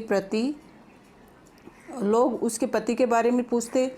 वह किसी के भी प्रश्न का उत्तर न देकर बच्चों को अपने साथ ले जाती और काम की तलाश में निकल पड़ती। मेम साहब की कोठी के सामने की कोठी में सुनील नाम का 30-32 वर्ष का एक युवक रहता था, जो मोटर चलाता था। वह बेबी को पहचानता था। बेबी ने उसे कोई काम दिलाने के लिए कहा हुआ था, क्योंकि अब वह पुरानी कोठी में काम नहीं करती है। तो सुनील ने उसे एक साहब से मिलाया और पूछा कि वह क्या बंगाली है। तो बेबी ने हाँ बोला, तो उसने काम पर रखने के लिए हाँ बोल दिया। किसी एक साहब ने, जो कि वो भी बंगाली थे। इसके लिए बेबी बंगाली थी तो बेबी को भी काम पर रख लिया। फिर बेबी के हाँ कहने पर उन्होंने कल से काम आने के लिए कह दिया और ये भी बता दिया कि वे पुरानी नौकरी जो है उसको 800 रुपये देते हैं और उसे उसका काम देखकर ही पैसे बताएंगे। फिर अगले दिन बेबी जब काम करने आई तो उसने देखा कि एक 35-40 वर्ष की विधवा उसी घर में काम करने जा रही है। साहब ने उस औरत को काम से हटा दिया और वह औरत भी बंगाली थी। बाहर आकर उसने बेबी को गालियां भी दी क्योंकि बेबी उसकी जगह काम करने के लिए आ गई थी, तो इसके लिए उसको बुरा लगा होगा। तो बेबी ने उसे कहा कि यदि वह जानती होती कि आप यहाँ पर काम कर रही हो तो वह कभी नहीं आती। तो वह चली गई तो साहब ने उसे घर के काम समझा दिए और ढेर सारा काम कम समय में निपटाते देख साहब आश्चर्यचकित रह गए और इस प्रकार वह लगातार कार्य करती रही। बीच बीच में साहब उससे उसके बारे में भी पूछते रहते थे, जैसे उनके बच्चों के बारे में, बच्चों की पढ़ाई के बारे में, स्कूल के बारे में, उसकी खुद की पढ़ाई के बारे में, ये सारी बातें उससे पूछते रहते थे। तो वह बच्चों की पढ़ाई का खर्च चलाने के लिए, कहीं और काम दिलाने के लिए अपने साहब को कहती है और अपना पुराना घर छोड़कर वह दूसरे घर में रहने लगी। पर यहाँ बाथरूम की सुविधा नहीं है, उसे किराया भी 500 रुपये महीना देना पड़ रहा था। ये सब बातें वह साहब से कहती रहती थी। एक दिन उन्होंने उससे पूछा कि उसका महीने में कितना खर्चा हो जाता है, तो वह कुछ बोली नहीं। तो बेबी को सुबह बिना खाए पिए ही काम पर आना पड़ता था और यहाँ पर काम समाप्त कर वह अपने घर का काम भी करती थी। साहब उसका विशेष ध्यान रखते थे। कुछ दिन बाद उन्होंने उससे उसकी दिनचर्या पूछी कि डेली रूटीन क्या है, क्या करती है, क्या क्या कौन कौन से काम करने होते हैं, घर पर क्या करती है, यहाँ से जाकर क्या करती है। ये सारी बातें साहब ने उससे पूछी और उसे पूरी सहायता देने का वादा किया। तो उन्होंने उसे अपना बाप, भाई, माँ, बंधु सब कुछ समझने के लिए कहा। तो उन्हें अपने बच्चों के समान तातुस कहकर पुकारने के लिए भी कहा कि वह उसके जो बच्चे हैं उसे तातुस कहते हैं, तो आप भी मुझे मतलब तातुस ही कहो। इस तरह से बेबी से साहब ने कहा। तो वे उसे अपनी लड़की जैसी ही मानने लगे। तातुस के 3 लड़के थे, जिनमें से उसने सिर्फ सबसे छोटे को ही देखा था। कुछ दिन बाद उन्होंने उसे बताया कि उनका बड़ा लड़का भी आ रहा है। तातुस को सुनील से पता चला कि बेबी ने घर बदल लिया। तो उन्होंने बेबी से पूछा कि घर बदलने की बात उसने उन्हें क्यों नहीं बताई। वह उन्हें बहुत बुरा लगा। बेबी ने भी सोचा कि उससे भूल हो गई और उसने उसे घर बदलने की बात नहीं बताई। तो तातुस ने उसे जाने के लिए कहा तो वह अपना काम करने के लिए ऊपर चली गई। वहाँ 3 अलमारियाँ किताबों से भरी हुई थी, उनमें से बांग्ला की भी किताबें थी। तो एक दिन वह किताब खोलकर देख रही थी तो तातुस वहाँ पहुँच गए। फिर अगले दिन जब उन्हें चाय देने गई तो उन्होंने उससे पूछा कि वह पढ़ना लिखना जानती है। तो उसने बताया कि 6ठी 7वीं तक पढ़ी है। तो उन्होंने उससे कुछ बंगाली लेखकों के नाम पूछे तो उसने तुरंत बता दिए, जैसे रविंद्रनाथ ठाकुर, काजी नजरुल इस्लाम, शरद चंद्र, ये सब नाम बताए। वे बहुत खुश हुए और उन्होंने उसे तस्लीमा नसरीन की अमार मेओ बेला पुस्तक पढ़ने के लिए दे दी। तो वह पुस्तक लेकर घर चली जाती है और रोज़ उसमें से 1-2 पृष्ठ पढ़ने लगती है। उसे किताब पढ़ना बहुत अच्छा लगता है। तातुस के पूछने पर उसने बताया कि वह किताब पढ़ रही है। तब तातुस ने उसे पेन कॉपी भी दिया और कहा कि तुम सब बातें इसमें लिखा करो और तुम्हें अपने होश संभालने के बाद जो भी बातें याद हैं वो सारी बातें इसमें लिख दिया करो। उसे लगा कि क्या वह लिख सकेगी, तो तातुस ने भरोसा दिलाया कि वह ज़रूर लिख सकेगी। उस दिन से वह 1-2 पृष्ठ रोज़ लिखने लगी। तातुस भी उसका लिखना सुनकर बहुत खुश होते थे। उसके आसपास रहने वाले उससे उसके लिखने पढ़ने का कारण पूछते। वह अपना घर भी छोड़ना चाहती थी क्योंकि यहाँ बाथरूम की सुविधा नहीं थी। जब तातुस को ये बात पता चली तो उन्होंने उसे ऊपर के बाथरूम का प्रयोग करने के लिए कह दिया। अब वह तातुस काम करने के बाद यहीं से नहा धोकर घर जाती थी। जब कभी उसे अपने घर में जाने में देर हो जाती तो मकान मालकिन उससे कुछ कुछ पूछने लगती। उसे ये सब अच्छा नहीं लगता था। उससे उसके पति के बारे में बार बार पूछा जाता था, तो वह उसके साथ क्यों नहीं रहता, वह उनसे दूर क्यों है। तो लोग तरह तरह के ताने भी मारते तो भी वह किसी की भी परवाह नहीं करती। तातुस के घर जाकर उनका उससे उसकी पढ़ाई लिखाई के बारे में चर्चा करना उसे सब कुछ भुला देता था। तो तातुस अपने कोलकाता और दिल्ली के बंधुओं को भी बेबी की पढ़ाई लिखाई के बारे में बताते थे और तथा वे लोग भी तातुस से उसके बारे में पूछते रहते थे। तो एक दिन बेबी घर में ही बैठी अपने बच्चों से बात कर रही थी कि मकान मालकिन और उनके बड़े लड़के ने यहाँ आकर इस प्रकार की बातें करनी शुरू कर दी कि उसे जवाब देने में शर्म आ रही थी। अब उसने ये घर छोड़ने का निश्चय कर लिया। ये काम पर आते जाते घर ढूंढने का प्रयास करती। एक दिन काम से लौट रही थी तो उसके बच्चे रोते हुए आए और बताया कि उनका घर तोड़ दिया है। उसके घर का सारा सामान बिखरा पड़ा था। आसपास के लोगों के घर भी तोड़ दिए थे। लोग अपना अपना सामान बांध रहे थे, नए घर की खोज में चले गए। वह वहीं अपने बच्चों के साथ बैठ गई और रोने लग गई। वहीं पास में उसके दो भाई रहते थे और उन्हें पता भी था कि उसका घर तोड़ दिया गया है, परंतु उसकी सहायता के लिए उसका कोई भी भाई नहीं आया। रात भर वह अपने बच्चों और भोलादा के साथ वहीं खुले में पड़ी रही। सुबह भोलादा ने उसे कहा कि तुम जहाँ काम करती हो उन्हीं साहब से कह दो, शायद वे तुम्हें रहने का कोई प्रबंध कर दे। वह भोलादा के साथ तातुस के घर गई। भोलादा भारी खड़ा रहा। बेबी अंदर गई तो उसका सूखा सूखा मुंह देख तातुस ने उससे पूछा, क्या हुआ? बेबी ने सारी बातें सुनकर उसे कहा कि वह रात को यहाँ क्यों नहीं आई।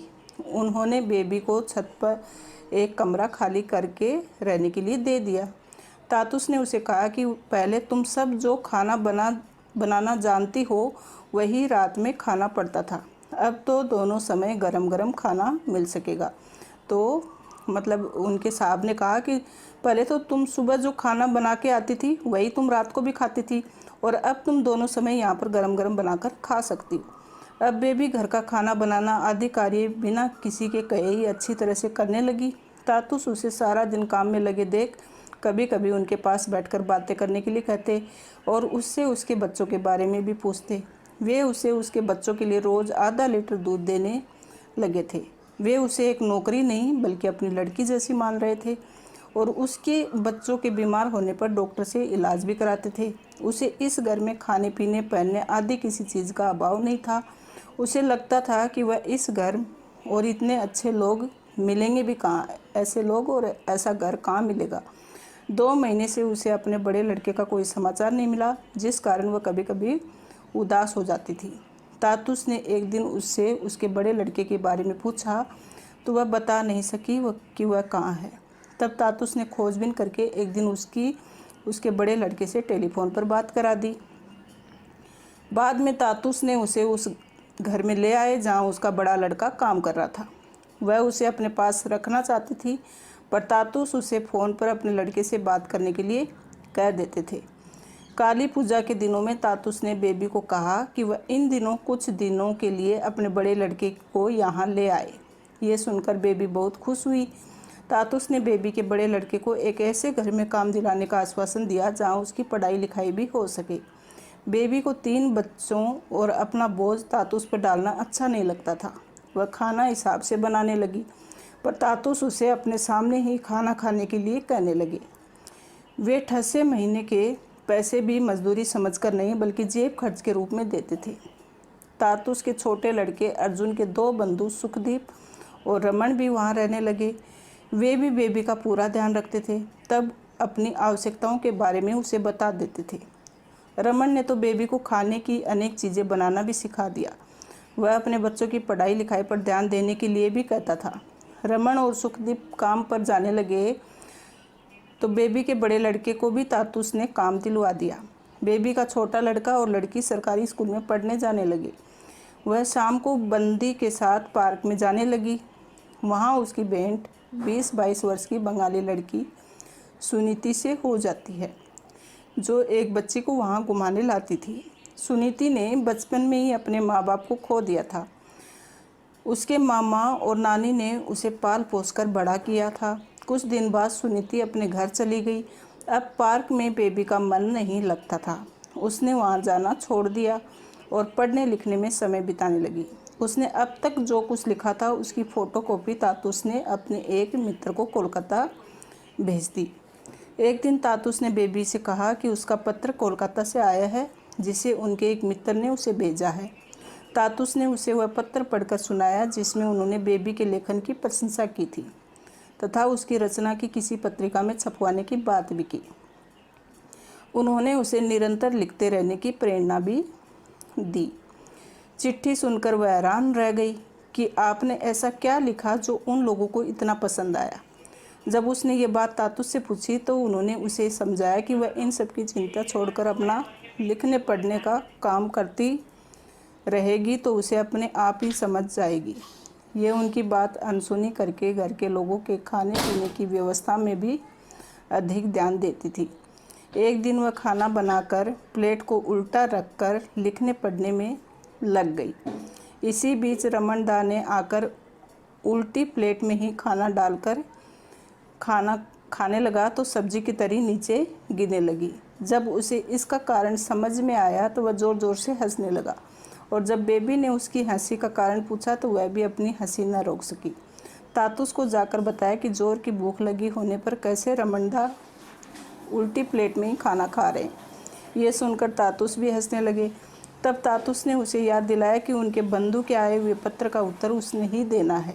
बेबी ने कहा उसे पत्र लिखना नहीं आता, तो तातुस बोले कि जैसे भी बने वैसे ही पत्र उसे ही लिखना होगा।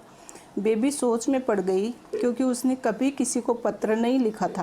फिर तातुस से विचार कर उसने उन्हें इस संबंध में पत्र लिखा। उस पत्र के उत्तर में उसे जेठू ने उसे निरंतर लिखते रहने की प्रेरणा देते हुए लिखा कि आशापूर्णा देवी भी घर के सब कामकाज निपटा कर लिखती थी, तुम भी दूसरी आशापूर्णा देवी हो सकती हो, इसलिए लिखती रहो। इस प्रकार जेठू, तातुस और तातुस के दिल्ली के मित्र रमेश बाबू भी उसे लिखने के लिए प्रेरित करते रहते थे।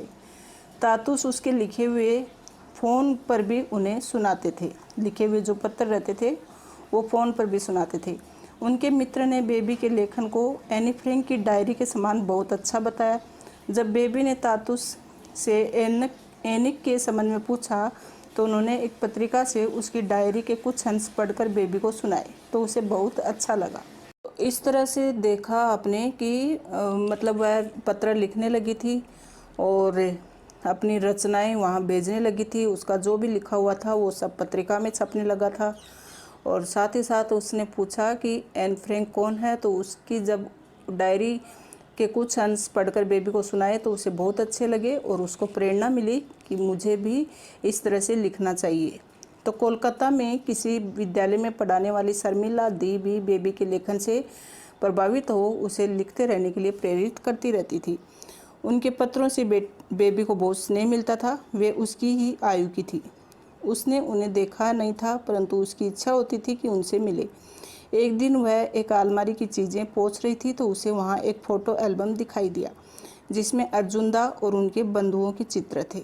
उसमें जेठ शर्मिला दी अर्जुनदा के भी फ़ोटो थे। शर्मिला दी लेखिका थी और उनकी एक किताब भी छप चुकी थी। विभिन्न पत्रिकाओं में उनकी कहानियाँ प्रकाशित होती रहती थी। वे उससे उसके बच्चों का हालचाल भी पूछती रहती थी। बेबी को लेखन कार्य में प्रोत्साहित करने वाले जेठू के एक बंगाली बंधु आनंद भी थे। उन्होंने जेठू के घर उसकी रचना का पहला खंड पढ़कर उसे लिखा था कि उन्हें उसकी रचना अच्छी लगी। अब देखो, जितने भी तातुस के बंधु मित्र थे, रिश्तेदार थे, उन सबको बेबी की रचना पसंद आने लगी थी और सब लगातार उसको प्रोत्साहन दे रहे थे, प्रोत्साहित कर रहे थे, प्रेरित कर रहे थे लेखन कला के लिए, और उसको भी अच्छा लग रहा था। धीरे धीरे वह भी लिखना सीख गई और किस तरह से लिखते हैं उसको लगातार हिम्मत मिलती रही इस बात की। इसके लिए अपने जीवन के अनुभवों को सहज भाव से वह लिखने लगी थी। अपने जीवन के अनुभवों को इस प्रकार सहज भाव से लिखना इतना सहज नहीं होता जैसा कि उसने लिखा है। उन्होंने उसे नारी अत्याचार, असुविधा, दुर्दशा, आर्थिक कष्ट के संबंध में लिखने की प्रेरणा दी। इसके साथ ही उन्होंने अपना एक लेख भी भेजा जिसे उसने तातुस के समझाने पर कुछ समझा था। इतने लोगों द्वारा प्रोत्साहित करने पर भी वह सीखती थी कि क्या वह कभी कुछ ठीक से लिख भी पाएगी या नहीं। तो इतने सारे लोग उसको प्रोत्साहन देते थे और साथ ही उसकी रचनाएं छपने भी लगी थी। फिर भी उसके मन में आत्मविश्वास नहीं था कि वह ठीक से लिख पाएगी या नहीं। एक दिन सुबह सुबह बेबी के पिताजी वहां आ पहुंचे। उसने तातुस को अपने पिता के आने के बारे में बताया। तातुस ने उन्हें बिठाने तथा कुछ खिलाने पिलाने के लिए कहा। उसने अपने पिता को शरबत बनाकर दिया और उनसे माँ के बारे में पूछा तो पता चला कि उनकी 6-7 महीने पहले ही मृत्यु हो गई। उसका भाई माँ के मरने पर गया भी था। बेबी को ये सूचना किसी ने नहीं दी। मतलब उसके भाई आसपास में ही रहते थे, लेकिन बेबी को उन लोगों ने नहीं बताया था कि उसकी माँ मर चुकी है।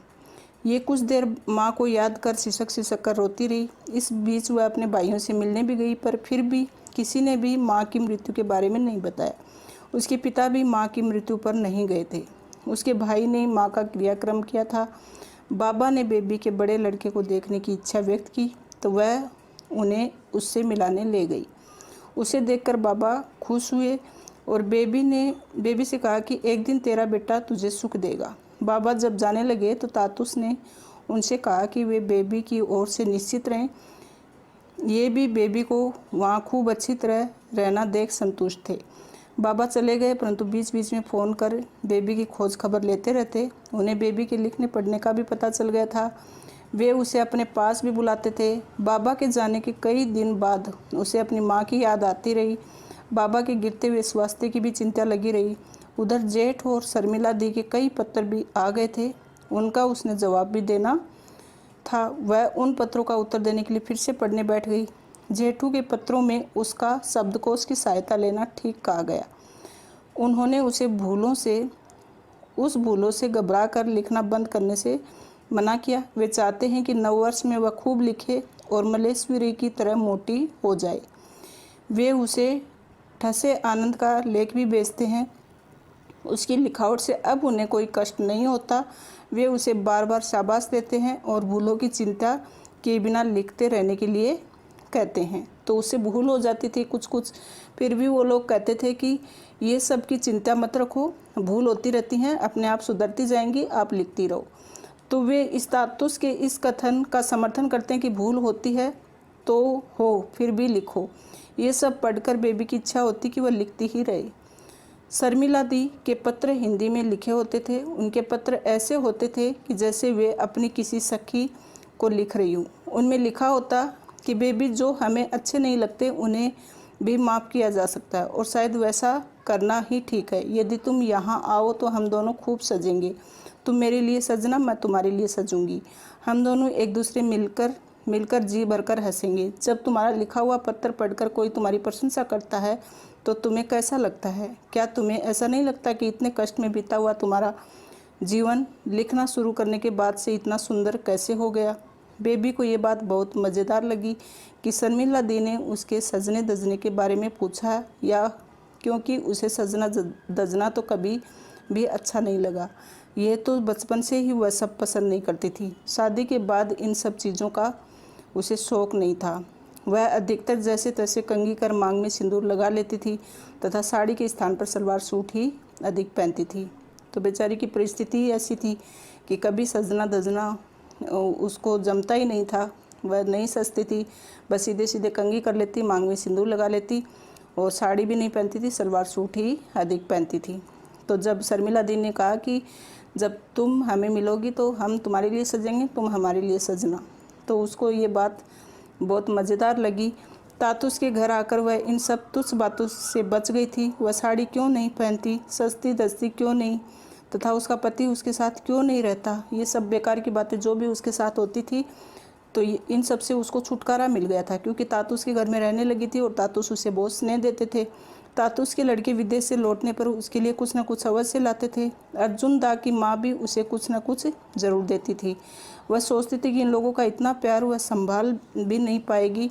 अब उसे इस बात का आश्चर्य होता था कि वह इसके या उसके बिना नहीं रह सकता, जबकि पहले भी यही सोचती थी कि अपने दुर्गापुर के संबंधियों को छोड़कर वह कहीं भी नहीं रह सकेगी।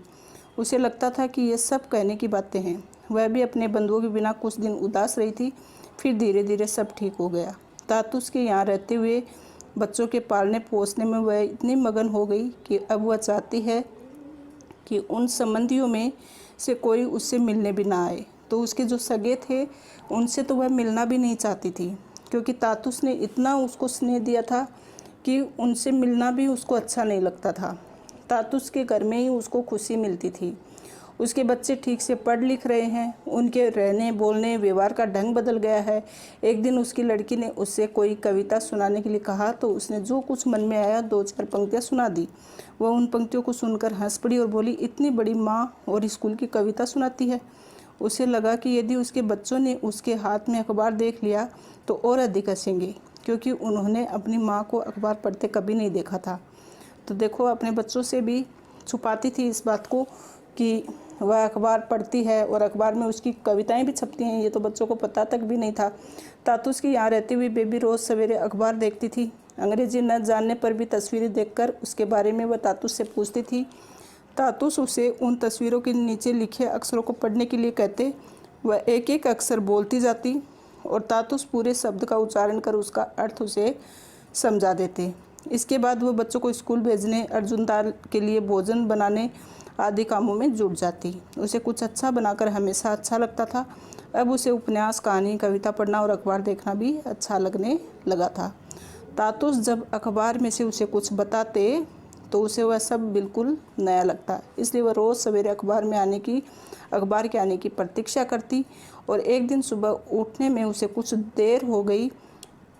नीचे आकर उसने देखा कि तातुस स्वयं ही अखबार लाकर पढ़ रहे हैं। वह चाय बनाकर लाई और उन्हें चाय देकर दूसरी अखबार उठाकर उसकी तस्वीरें देखने लगी। तातुस ने उसे अपनी चाय भी लेकर वहीं आने के लिए कहा। उससे पूछा कि उसे इस घर में आए 1 वर्ष हो गया है। बताओ कि तुम्हें यहाँ कैसा लग रहा है? तुम्हें यहाँ क्या अच्छा और क्या बुरा लग रहा है? यहाँ आकर तुमने क्या सीखा? बेबी उन्हें कोई उत्तर न दे सकी।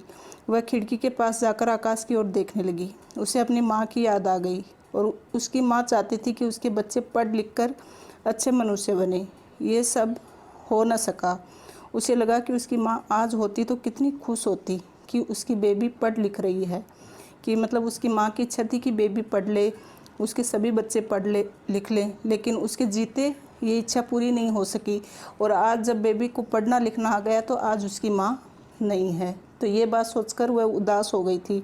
वह अभी और पढ़ना लिखना चाहती है, अपने बच्चों को पढ़ाकर अच्छा बनाना चाहती है। बस तुम्हारा आशीर्वाद चाहिए माँ। और उसकी आंखों से आंसू बह निकले। गिलास में पड़ी चाय ठंडी हो गई थी। तभी बेबी ने अर्जुन दा की आवाज़ सुनी। वे अपनी चाय मांग रहे थे। वह उनकी चाय बनाने की किचन की ओर जा रही थी कि किसी ने गेट पर बेल बजाई। जाकर देखा तो पड़ोस का लड़का एक पैकेट लाया था जिसे डाकिया भूल से उसके घर दे गया था। उसने वह पैकेट तातुस को दे दिया। तातुस ने देखा कि बेबी ये तो तुम्हारा पैकेट है। उसने पैकेट खोला तो उसमें एक पत्रिका थी। उसने पत्रिका के पन्ने पलटे तो उसे एक जगह दिखाई दिया, आलो अंधारी बेबी हालदार। खुशी से उसका मन हिलोरे मारने लगा। उसे जेठू की बात याद आ गई कि घर के काम करते हुए भी लिखना पढ़ना हो सकता है। तभी उसकी नज़र अर्जुनदा के लिए चाय बनाने के लिए उबलते पानी पर पड़ी। वह चाय बनाकर अर्जुनदा को देने के बाद पत्रिका लेकर अपने बच्चों के पास गई। वे अपनी माँ का नाम किताब में देखकर हंसने लगे और वह उन्हें वहीं छोड़कर भागती हुई तातुस के पास गई और उन्हें प्रणाम किया। उन्होंने उसके सिर पर हाथ रखकर उसे आशीर्वाद दिया। बच्चों, इस कहानी से ये प्रेरणा मिलती है कि अगर इंसान के अंदर जज्बा हो कुछ कर गुजरने का तो वह कहीं से भी कुछ भी कर सकता है। तो बेबी हालदार भी देखो एक लेखिका बन गई थी, एक नौकरानी से एक प्रसिद्ध लेखिका। उसने अपनी ही आत्मकथा ये लिखी है। इस पाठ के माध्यम से उसने बताई है कि किस तरह से किन किन परिस्थितियों में रहकर किसी दूसरे के घर नौकरी करके और उनके घर काम करके पढ़ना लिखना जारी किया। लेकिन हाँ, ये बात ज़रूर थी कि वह मेहनत करती थी। इसके लिए लोगों ने उसे प्रोत्साहित किया, प्रेरित किया, उसकी मदद की। ये तय है कि जो इंसान मेहनत करता है उसकी तो भगवान भी मदद करते हैं, लेकिन बिना मेहनत के कुछ भी संभव नहीं है। मेहनत तो करनी ही पड़ेगी। तो ये आत्मकथा हमें ज़रूर प्रेरित करती है और कुछ नया सीखने के लिए, आगे बढ़ने के लिए हमें उत्साहित करती है।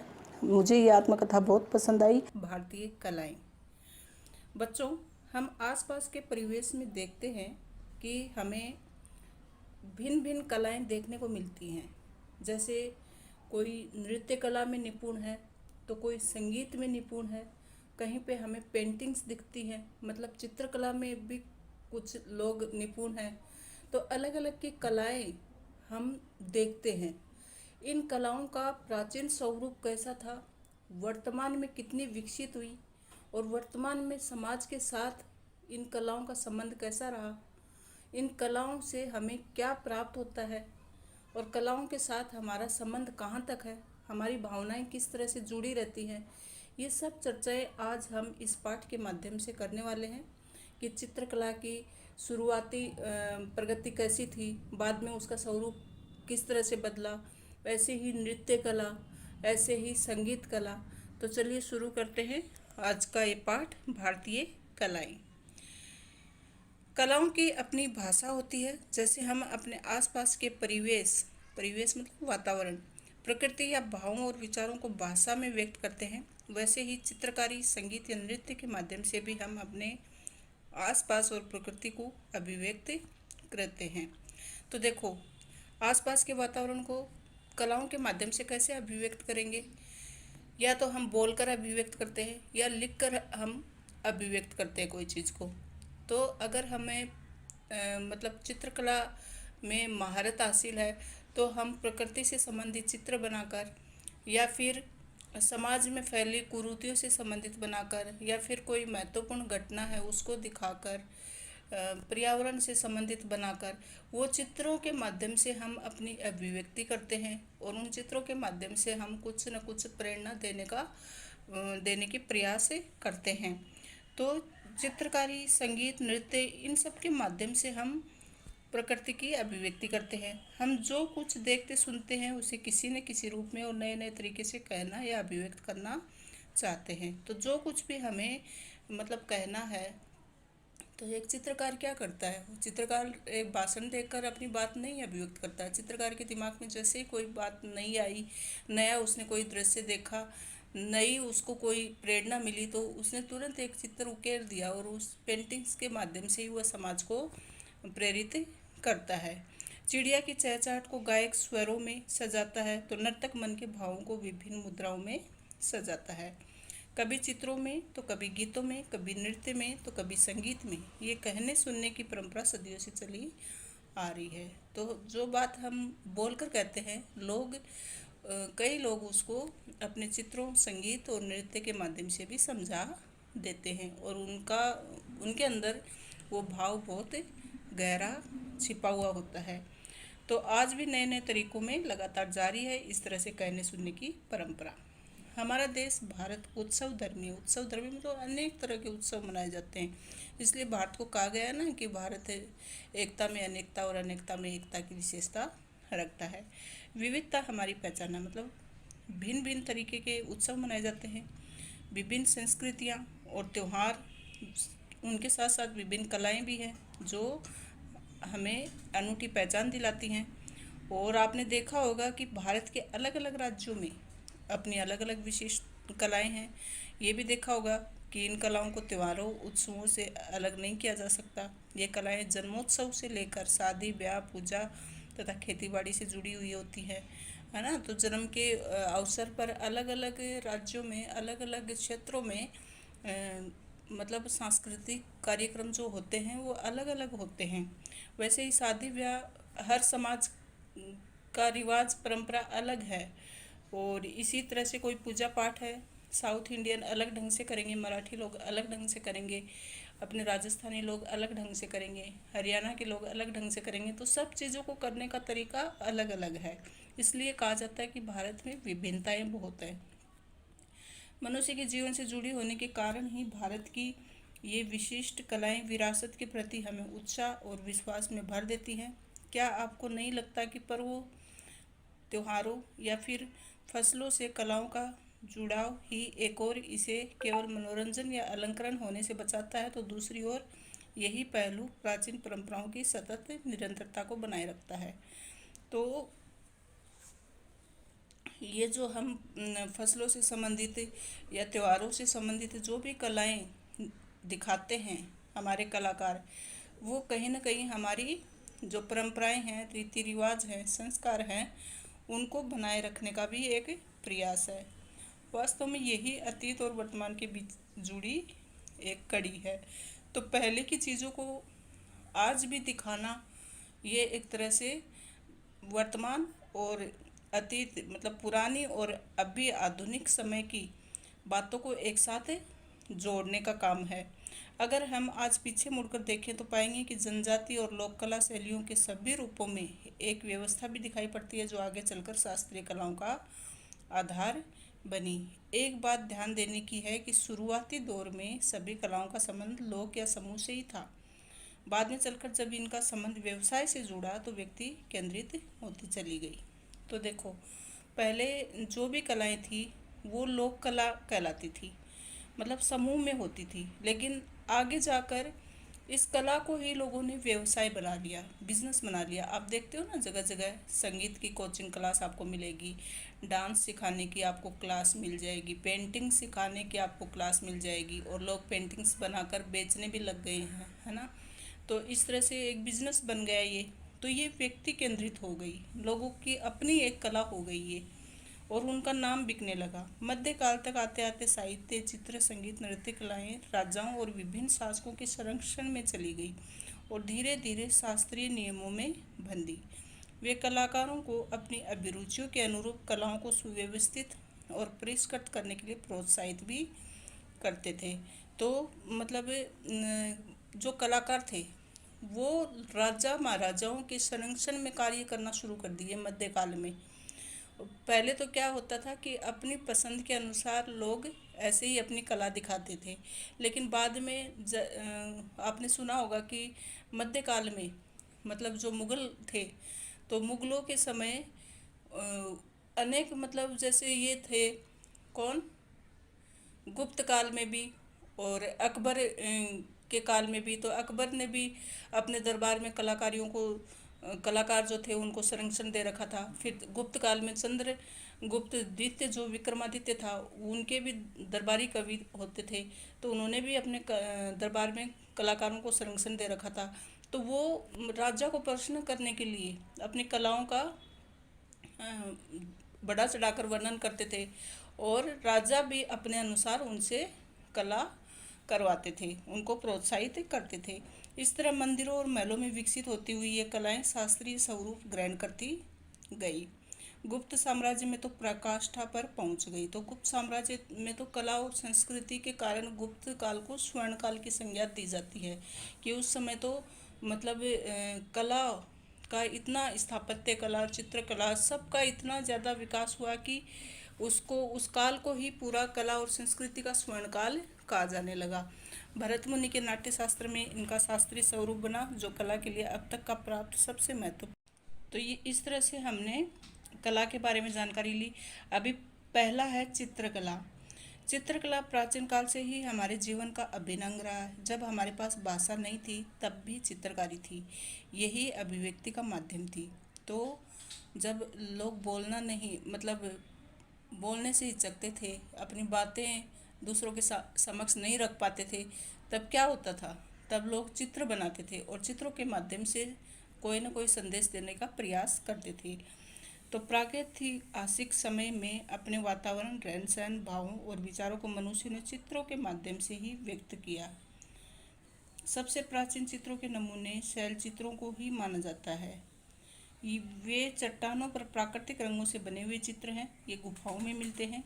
मध्य प्रदेश में भीमबेटका की गुफाएं शैल चित्रों के लिए जानी जाती हैं। इन चित्रों में जीवन की रोजमर्रा की गतिविधियां, शिकार, नृत्य, संगीत, जानवर, युद्ध, साज सज्जा सभी कुछ दिखाई पड़ता है। तो देखो, ये यहाँ पर जो सीन दिया है वो किसका दिया है, महाराष्ट्र में एक वर्ली जो है जगह है, उसका ये सीन है। और ये भीमबेटका मध्य प्रदेश में नहीं, ये एलोरा की गुफाएं, अजंता और एलोरा, ये भी महाराष्ट्र से थोड़ी दूर औरंगाबाद में है, वहाँ पर देखो ये बताया है।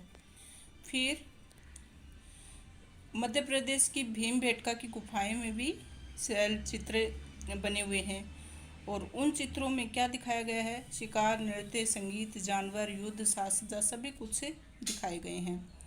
फिर गुफाओं में कला सृजन की अति प्राचीन परंपरा रही है। एलोरा और अजंता की गुफाएं कलाकृतियों के लिए विख्यात हैं। तो अजंता और एलोरा की गुफाएं अपनी कला के लिए विश्व प्रसिद्ध हैं। चौथी से छठी सदी के बीच गुप्त साम्राज्य कलाओं के लिए स्वर्ण युग माना जाता है। अजंता की गुफाएं उन्हीं दिनों खोदी गई और उनकी दीवारों पर चित्र बनाए गए। बाग और बादामी की गुफाएं भी इसी जमाने की हैं। अजंता की गुफाओं के चित्र इतने आकर्षक हैं कि वे आज तक के कलाकारों पर गहरा असर डालते हैं। ऐसा मानना है कि अजंता की दीवारों पर बने चित्रों को बौद्ध भिक्षुओं ने बनाया है, क्योंकि वहाँ पर है ना बौद्ध भिक्षुओं से संबंधित ही चित्र बने हुए हैं। 7वीं 8वीं सदी में तो हमने क्या पढ़ा, चौथी और छठी सदी की बात यहाँ बताई गई है। तो यहाँ पर अजंता और एलोरा की गुफाएं फेमस बताई गई हैं। फिर 7वीं 8वीं सदी में चट्टानों को काटकर एलोरा की गुफाएं तैयार की गई। चट्टानों को काट कर मतलब गुफाएं बनाई गई और ये उस समय की सबसे बड़ी विशेषता है कि इन्हीं के बीच कैलाश का बहुत विशाल मंदिर है। इन मानुषी कला सृजन को देखकर आश्चर्य होता है उन दिनों मनुष्य ने इसकी कल्पना कैसे की होगी। मतलब प्रागैतिहासिक काल और प्राचीन काल में मनुष्य के पास इतनी तकनीक नहीं थी, टेक्नोलॉजी विकसित नहीं थी। उस समय इंसान ने इतनी बड़ी कल्पना की कि पहाड़ को काट कर पूरा मंदिर काट काट कर मतलब आकार दिया मूर्तियों का और गुफाओं का। तो ये सोचने वाली बात है। तो कैलाश का जो विशाल मंदिर है वो देखने लायक है, क्योंकि वो चट्टान को काटकर बनाया हुआ है। तो इस मानुषी कला मतलब मनुष्य की कला और सर्जन मतलब उसके द्वारा बनाया गई चीज़ निर्माण, उन दिनों मनुष्य ने इसकी कल्पना कैसे की होगी और फिर उस कल्पना को साकार करने के लिए कितना परिश्रम किया होगा। लगभग इसी समय निर्मित एलिफेंटा की गुफाएं भी मिलती हैं। यहाँ त्रिमूर्ति की जबरदस्त मूर्तियाँ हैं। दक्षिण भारत के महाबलीपुरम की विशाल मूर्ति कला और तंजौर की चित्रकला कला कौशल के अद्भुत उदाहरण हैं। तो हमें इन सब की जानकारी इस पाठ के माध्यम से मिल रही है कि कहाँ पर कौन कौन सी कलाएं महत्वपूर्ण हैं और उनकी विशेषताएं क्या हैं। ये सब बातें हमें पता होनी चाहिए ताकि हमारा कला के प्रति उत्साह बढ़े और हम कला को, भारतीय कला को, जो कि हमारी प्राचीन विरासत है, उसको संरक्षण देने का प्रयास करें। हम जिसे लघु चित्र के नाम से जानते हैं वे दो प्रकार के हैं। एक स्थायी जो कपड़ों, किताबों, लकड़ी या कागज़ पर किया जाता है। इसमें आंध्र प्रदेश और छत्तीसगढ़ की कलमकारी है। पंजाब की फुलकारी, महाराष्ट्र की वर्ली इत्यादि बहुत प्रसिद्ध रहे हैं। इनमें प्रयोग होने वाली सभी सामग्री प्राकृतिक होती है। इन चित्रों की विशेषता है कि इनकी विभिन्न प्रकार की शैलियाँ, वनों गाँवों के लोग अपनी अपनी पारंपरिक शैलियों में चित्रकारी करते हैं। राजस्थान के चित्तौड़गढ़ में कलाकार लकड़ी के मंदिरों पर चित्रकारी करते थे। इसे किवाड़ पेंटिंग भी कहते थे। इस चित्रकारी में चित्र के माध्यम से सांस्कृतिक और ऐतिहासिक कथाओं को अभिव्यक्त किया जाता है। तो आपने देखा होगा ना, लकड़ी के जो दरवाजे होते हैं घरों में, तो उसको भी देखो डिजाइन दे दी जाती है ना, काट काट कर किस तरह से एक दरवाज़ा जो होता है उसको बना दिया जाता है। तो ये चित्तौड़गढ़ का बताया है कि लकड़ी के ऊपर चित्रकारी की जाती है। लकड़ी के मंदिर भी चित्तौड़गढ़ में हैं, तो उन पर भी चित्रकारी की गई है। फिर इस चित्रकारी में चित्र के माध्यम से सांस्कृतिक और ऐतिहासिक कथाओं को भी अभिव्यक्त करते हैं। उड़ीसा के पटचित्र कथा में कवि जयदेव के गीत गोविंद को भी उकेरा गया। इसे कागज या पत्तों पर गहरे लाल, काले, नीले रंगों से उकेरते हैं। देखने की बात है कि गीत गोविंद के पदों को नर्तक ओडिसी नृत्य के माध्यम से भी अभिव्यक्त करते हैं और सभी कलाएं एक दूसरे से जुड़ी हुई हैं।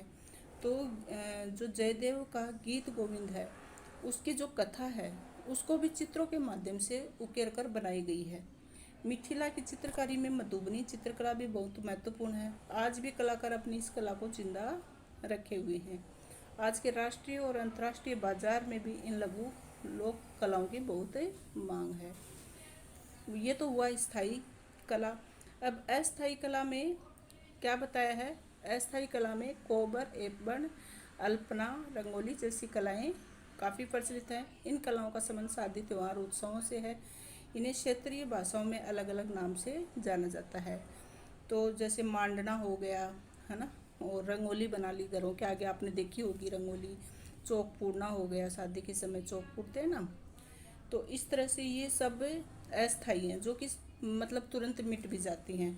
और स्थायी होती हैं जो पेंटिंग्स बना के रख दी, लकड़ी के दरवाजे पर बना के रख दी, कहीं पत्थरों पर बना के रख दी, तो वो हमेशा के लिए स्थायी हो जाती हैं। तो राजस्थान में मंडुआ, गुजरात में सतिया, महाराष्ट्र में रंगोली, बिहार में अरिपन, मध्य प्रदेश और उत्तर प्रदेश में चौक पूर्णा, दक्षिण भारत में कोलम के नाम से जाना जाता है। तो ये क्या है? अस्थायी कलाएं हैं। सभी किसी मांगलिक अवसर पर बनाए जाते हैं। कलाओं का यह अद्भुत संसार हमारी संस्कृति की पहचान है। पर हम ये भी जानते हैं कि हिंदुस्तानी कला जितनी हिंदुस्तान में दिखाई पड़ती है, इससे कहीं अधिक उसके बाहर भी है। मतलब भारत की सांस्कृतिक विरासत का उल्लेख विदेशों में भी है। तो भारत के द्वारा विदेशों को भी इस कला का तोहफा दिया गया है। विदेशों में भी भारतीय कला की धाक है। वास्तव में हिंदुस्तान के अंदर की ही हिंदुस्तानी कला को जानना उसकी आधी ही कहानी जानने के बराबर है। उसे पूरी तौर पर समझने के लिए हमें बौद्ध धर्म के साथ साथ मध्य एशिया, चीन और जापान तक जाना चाहिए। तो समझ सकते हैं कि मध्य एशिया, चीन, जापान में भी भारतीय कलाओं का वर्चस्व है। तिब्बत और ब्रह्मा और श्याम में फैलकर नए रूप धारण करते हुए, फुटकर नए सौंदर्य पेश करते हुए हमें इसे देखना चाहिए। हमें कंबोडिया और जावा में इसके शानदार और बेमिसाल कारनामों को देखना चाहिए। तो भारतीय संस्कृति की पहचान विदेशों में भी है। वहाँ भारतीय संस्कृति से संबंधित राम मंदिर बने हुए हैं, शिव जी के मंदिर बने हुए हैं। जो लोग मतलब वहाँ के लोग अब दूसरा धर्म भले ही अपनाते हों, लेकिन आज भी भारतीय संस्कृति वहाँ पर जिंदा है। ये सच है कि भारतीय कलाओं का विस्तार विश्व के अन्य भू भागों में भी हुआ, लेकिन उन कलाकृतियों के सर्जन में क्षेत्रीय विशेषताएं हैं।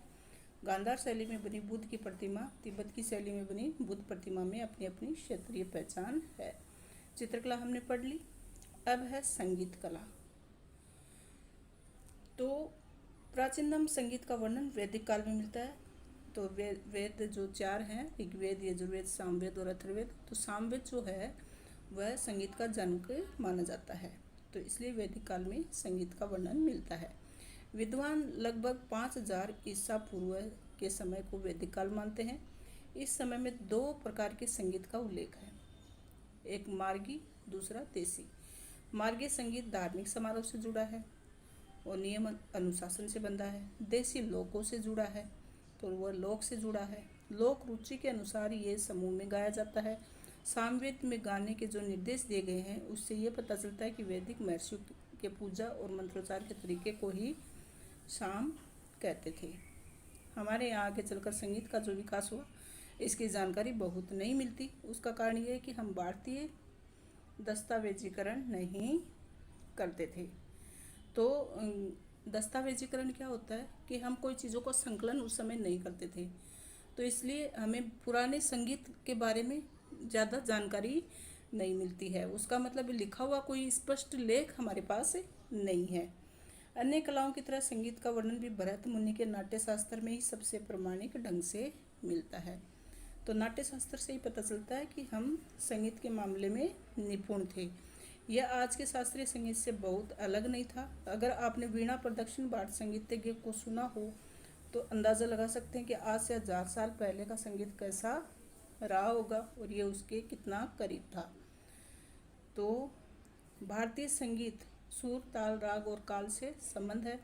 भिन्न भिन्न समय के अनुसार राग भी अलग अलग हैं। जैसे ब्रह्म मुहूर्त में भैरव है, मेघ राग का संबंध सुबह से है और दीपक और श्री राग का संबंध दोपहर से है। तो कौशिक, हिंडोला रात में गाए जाते हैं। ये ध्यान में रखने वाली बात है बच्चों कि भैरवी जो है ब्रह्म मुहूर्त में गाया जाता है और मेघ राग सुबह गाया जाता है, दीपक और श्री राग दोपहर में गाया जाता है और कौशिक और हिंडोला जो है वो रात में गाए जाते हैं। ये संगीत की हमें जानकारी होनी चाहिए। और संगीत की जानकारी किस में मिलती है? भरत मुनि के नाट्य शास्त्र से। और हम लोग संगीत में कितना निपुण थे इसकी स्पष्ट जानकारी हमें इसलिए नहीं मिलती क्योंकि पहले के लोग मतलब इन सब का दस्तावेज नहीं रखते थे। तो आगे बताया कि अगर आपने भारतीय पारंपरिक वाद्य यंत्रों को ध्यान से सुना और देखा होगा तो आपका ध्यान इस ओर गया होगा कि भारतीय संगीत की किसी भी वस्तु से संगीत निकाल सकते हैं। वीणा, जलतरंग, रबाब, दोतार, बांसुरी सुनकर आप इस बात को समझ सकते हैं। मतलब वो संगीत के लिए कोई एक ही यंत्र नहीं था उनके पास, संगीत के लिए अलग अलग यंत्र थे उनके पास। तो वीणा, जलतरंग से भी, रबाब से भी, दोतार से भी, बांसुरी से भी, कहीं से भी वो संगीत निकाल सकते थे। इन सब में प्रयोग किए जाने वाली चीज़ें हमारे आसपास के रोज़मर्रा में प्रयोग होने वाली हैं और इन सब विशेषताओं के कारण यहाँ की कला सबसे अलग है। कहाँ की कला? भारतीय कला। तो मुख्य वाद्य जो गायन में यंत्र था वो क्या था? वीणा। आपने कभी सोचा है कि हमारी पुरानी फिल्मों में गायक गायिका नाक से क्यों गाते थे? आज से 2000 साल पहले भी गायक नाक से गाना पसंद करते थे। इसका उल्लेख भरत के नाट्य शास्त्र में मिलता है। संभवतः ये मुख्य वाद्य वीणा के सुरों तक पहुंचने की कोशिश का प्रभाव था।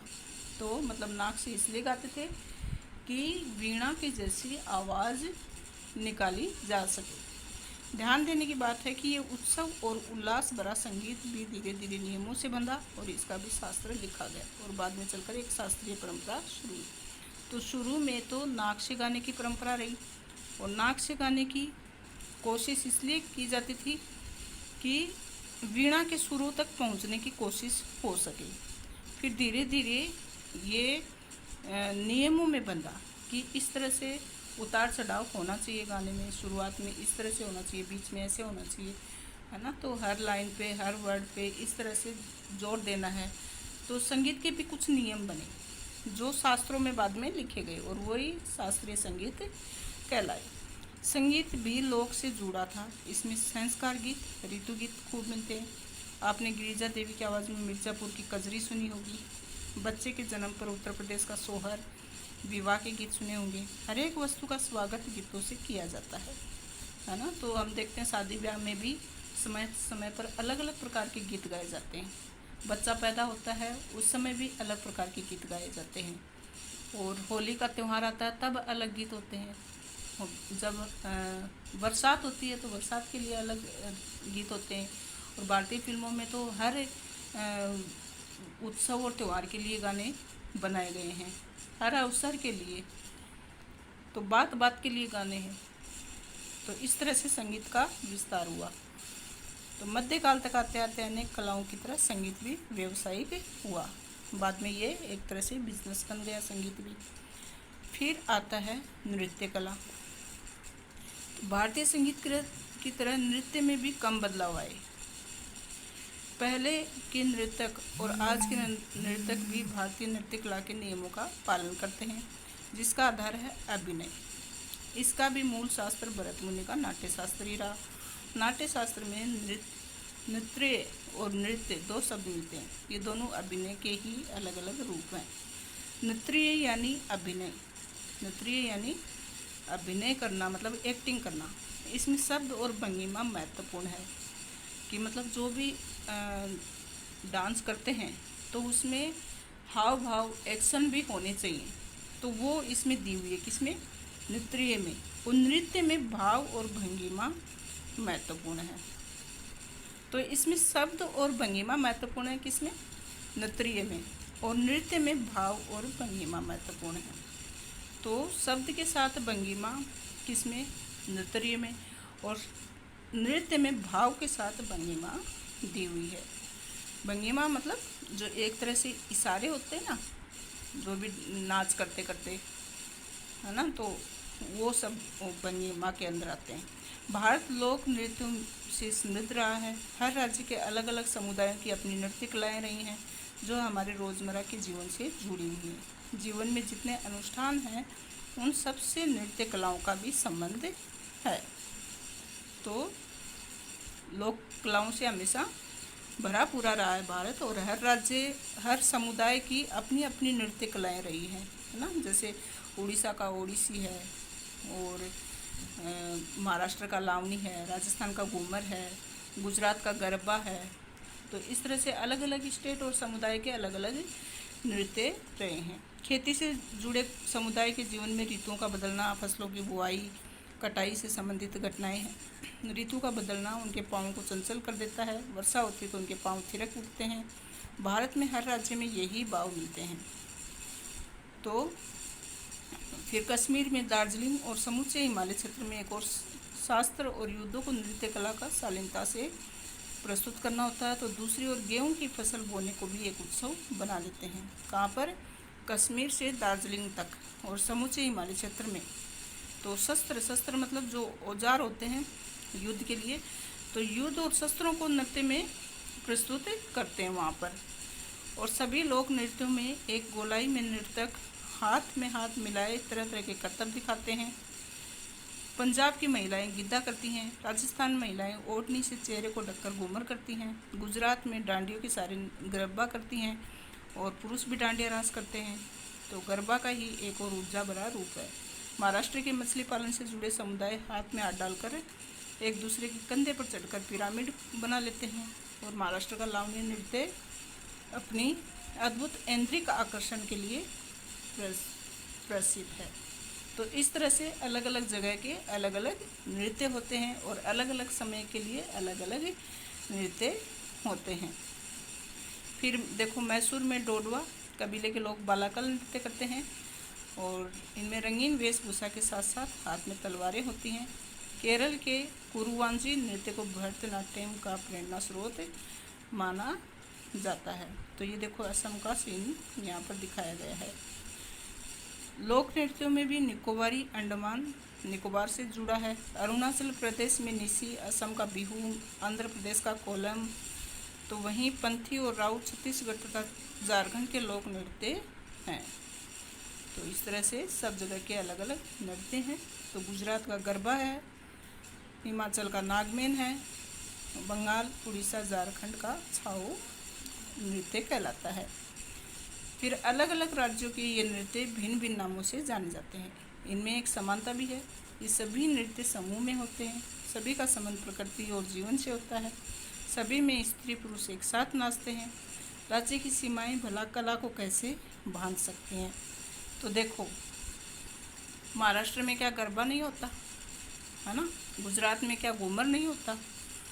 आजकल देखते हो ना कि विद्यालय में जो सांस्कृतिक कार्यक्रम होते हैं वहाँ पर अलग अलग तरह के मतलब दिखाया जाता है, क्योंकि बच्चे अलग अलग वातावरण से होते हैं, अलग अलग स्टेट से होते हैं, तो सबकी कलाओं का प्रदर्शन किया जाता है। तो सभी बच्चे सभी तरह के नृत्य भी जानते हैं, संगीत भी जानते हैं, और चित्रकला भी हर तरह की कर लेते हैं।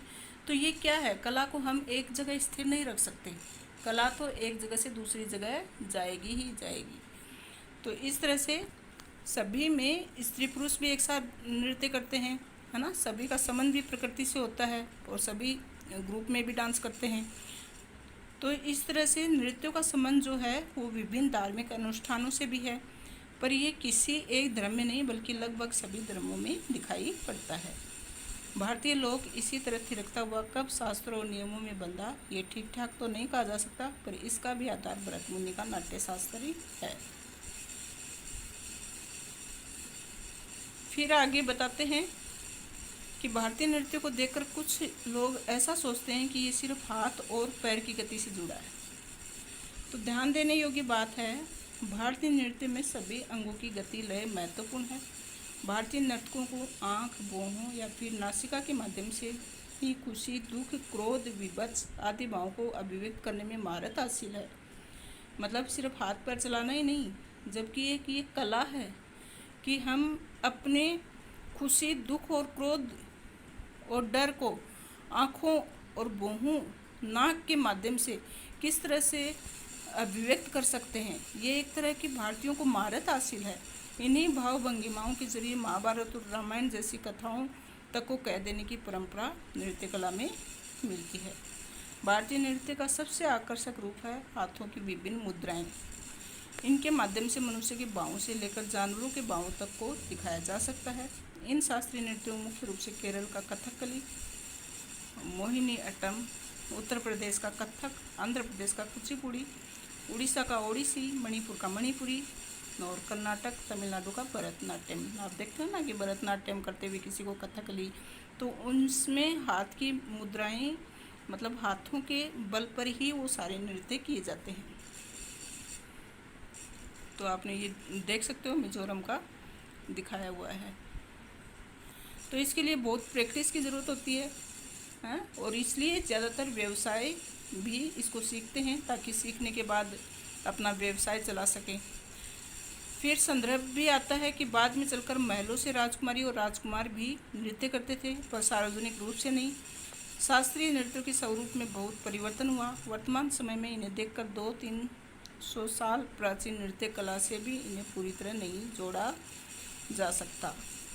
तो वर्तमान स्वरूप जो हम देखते हैं डांस का, और इन नृत्यों को, इस तरह के नृत्यों को सीखने के लिए बहुत साधना की ज़रूरत होती है। इस तरह से नहीं कि कोई भी कर सकता है, इसके लिए विशेष ट्रेनिंग लेनी पड़ती है।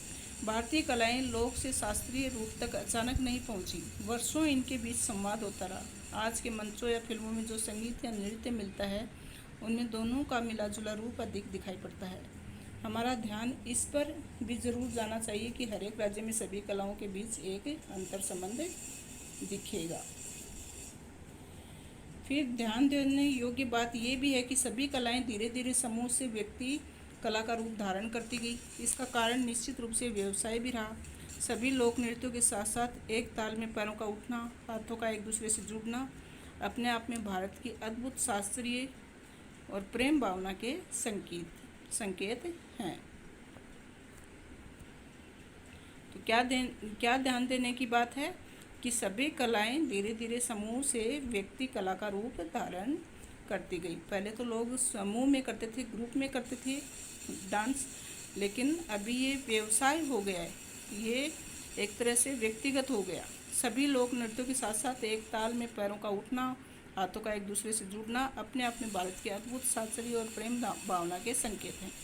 क्या ये अनायास रूप से कलाओं में आया होगा? समूचा मानव जीवन, समूची प्रकृति क्या अनायास ही कला का विषय बने होंगे? अनायास मतलब अचानक से, या मतलब समस्त मानव सृष्टि है, मानव जीवन है, क्या अचानक से कला में निपुण हो गए, या फिर इसके लिए बहुत सारी साधना करनी पड़ी? इनका संबंध भारत की प्रेम भावना के साथ साथ भारतीय संस्कृति के निहित वसुदेव कुटुंबकम की भावना से भी अवश्य होगा। तो यही कारण है कि यहाँ की कलाओं का मुरीद आज पूरा विश्व है। तो यहाँ की कलाओं की विशेषता पूरे भारत में है, पूरे विश्व में है, और भारत अपनी विश्व में अलग ही पहचान रखता है कला के संदर्भ में। Thank you students. आज इस पाठ के माध्यम से हमने चित्रकला, नृत्य कला और संगीत कला की विस्तृत जानकारी हासिल की। आई होप आपको ये जानकारी अच्छे से समझ में आई होंगी।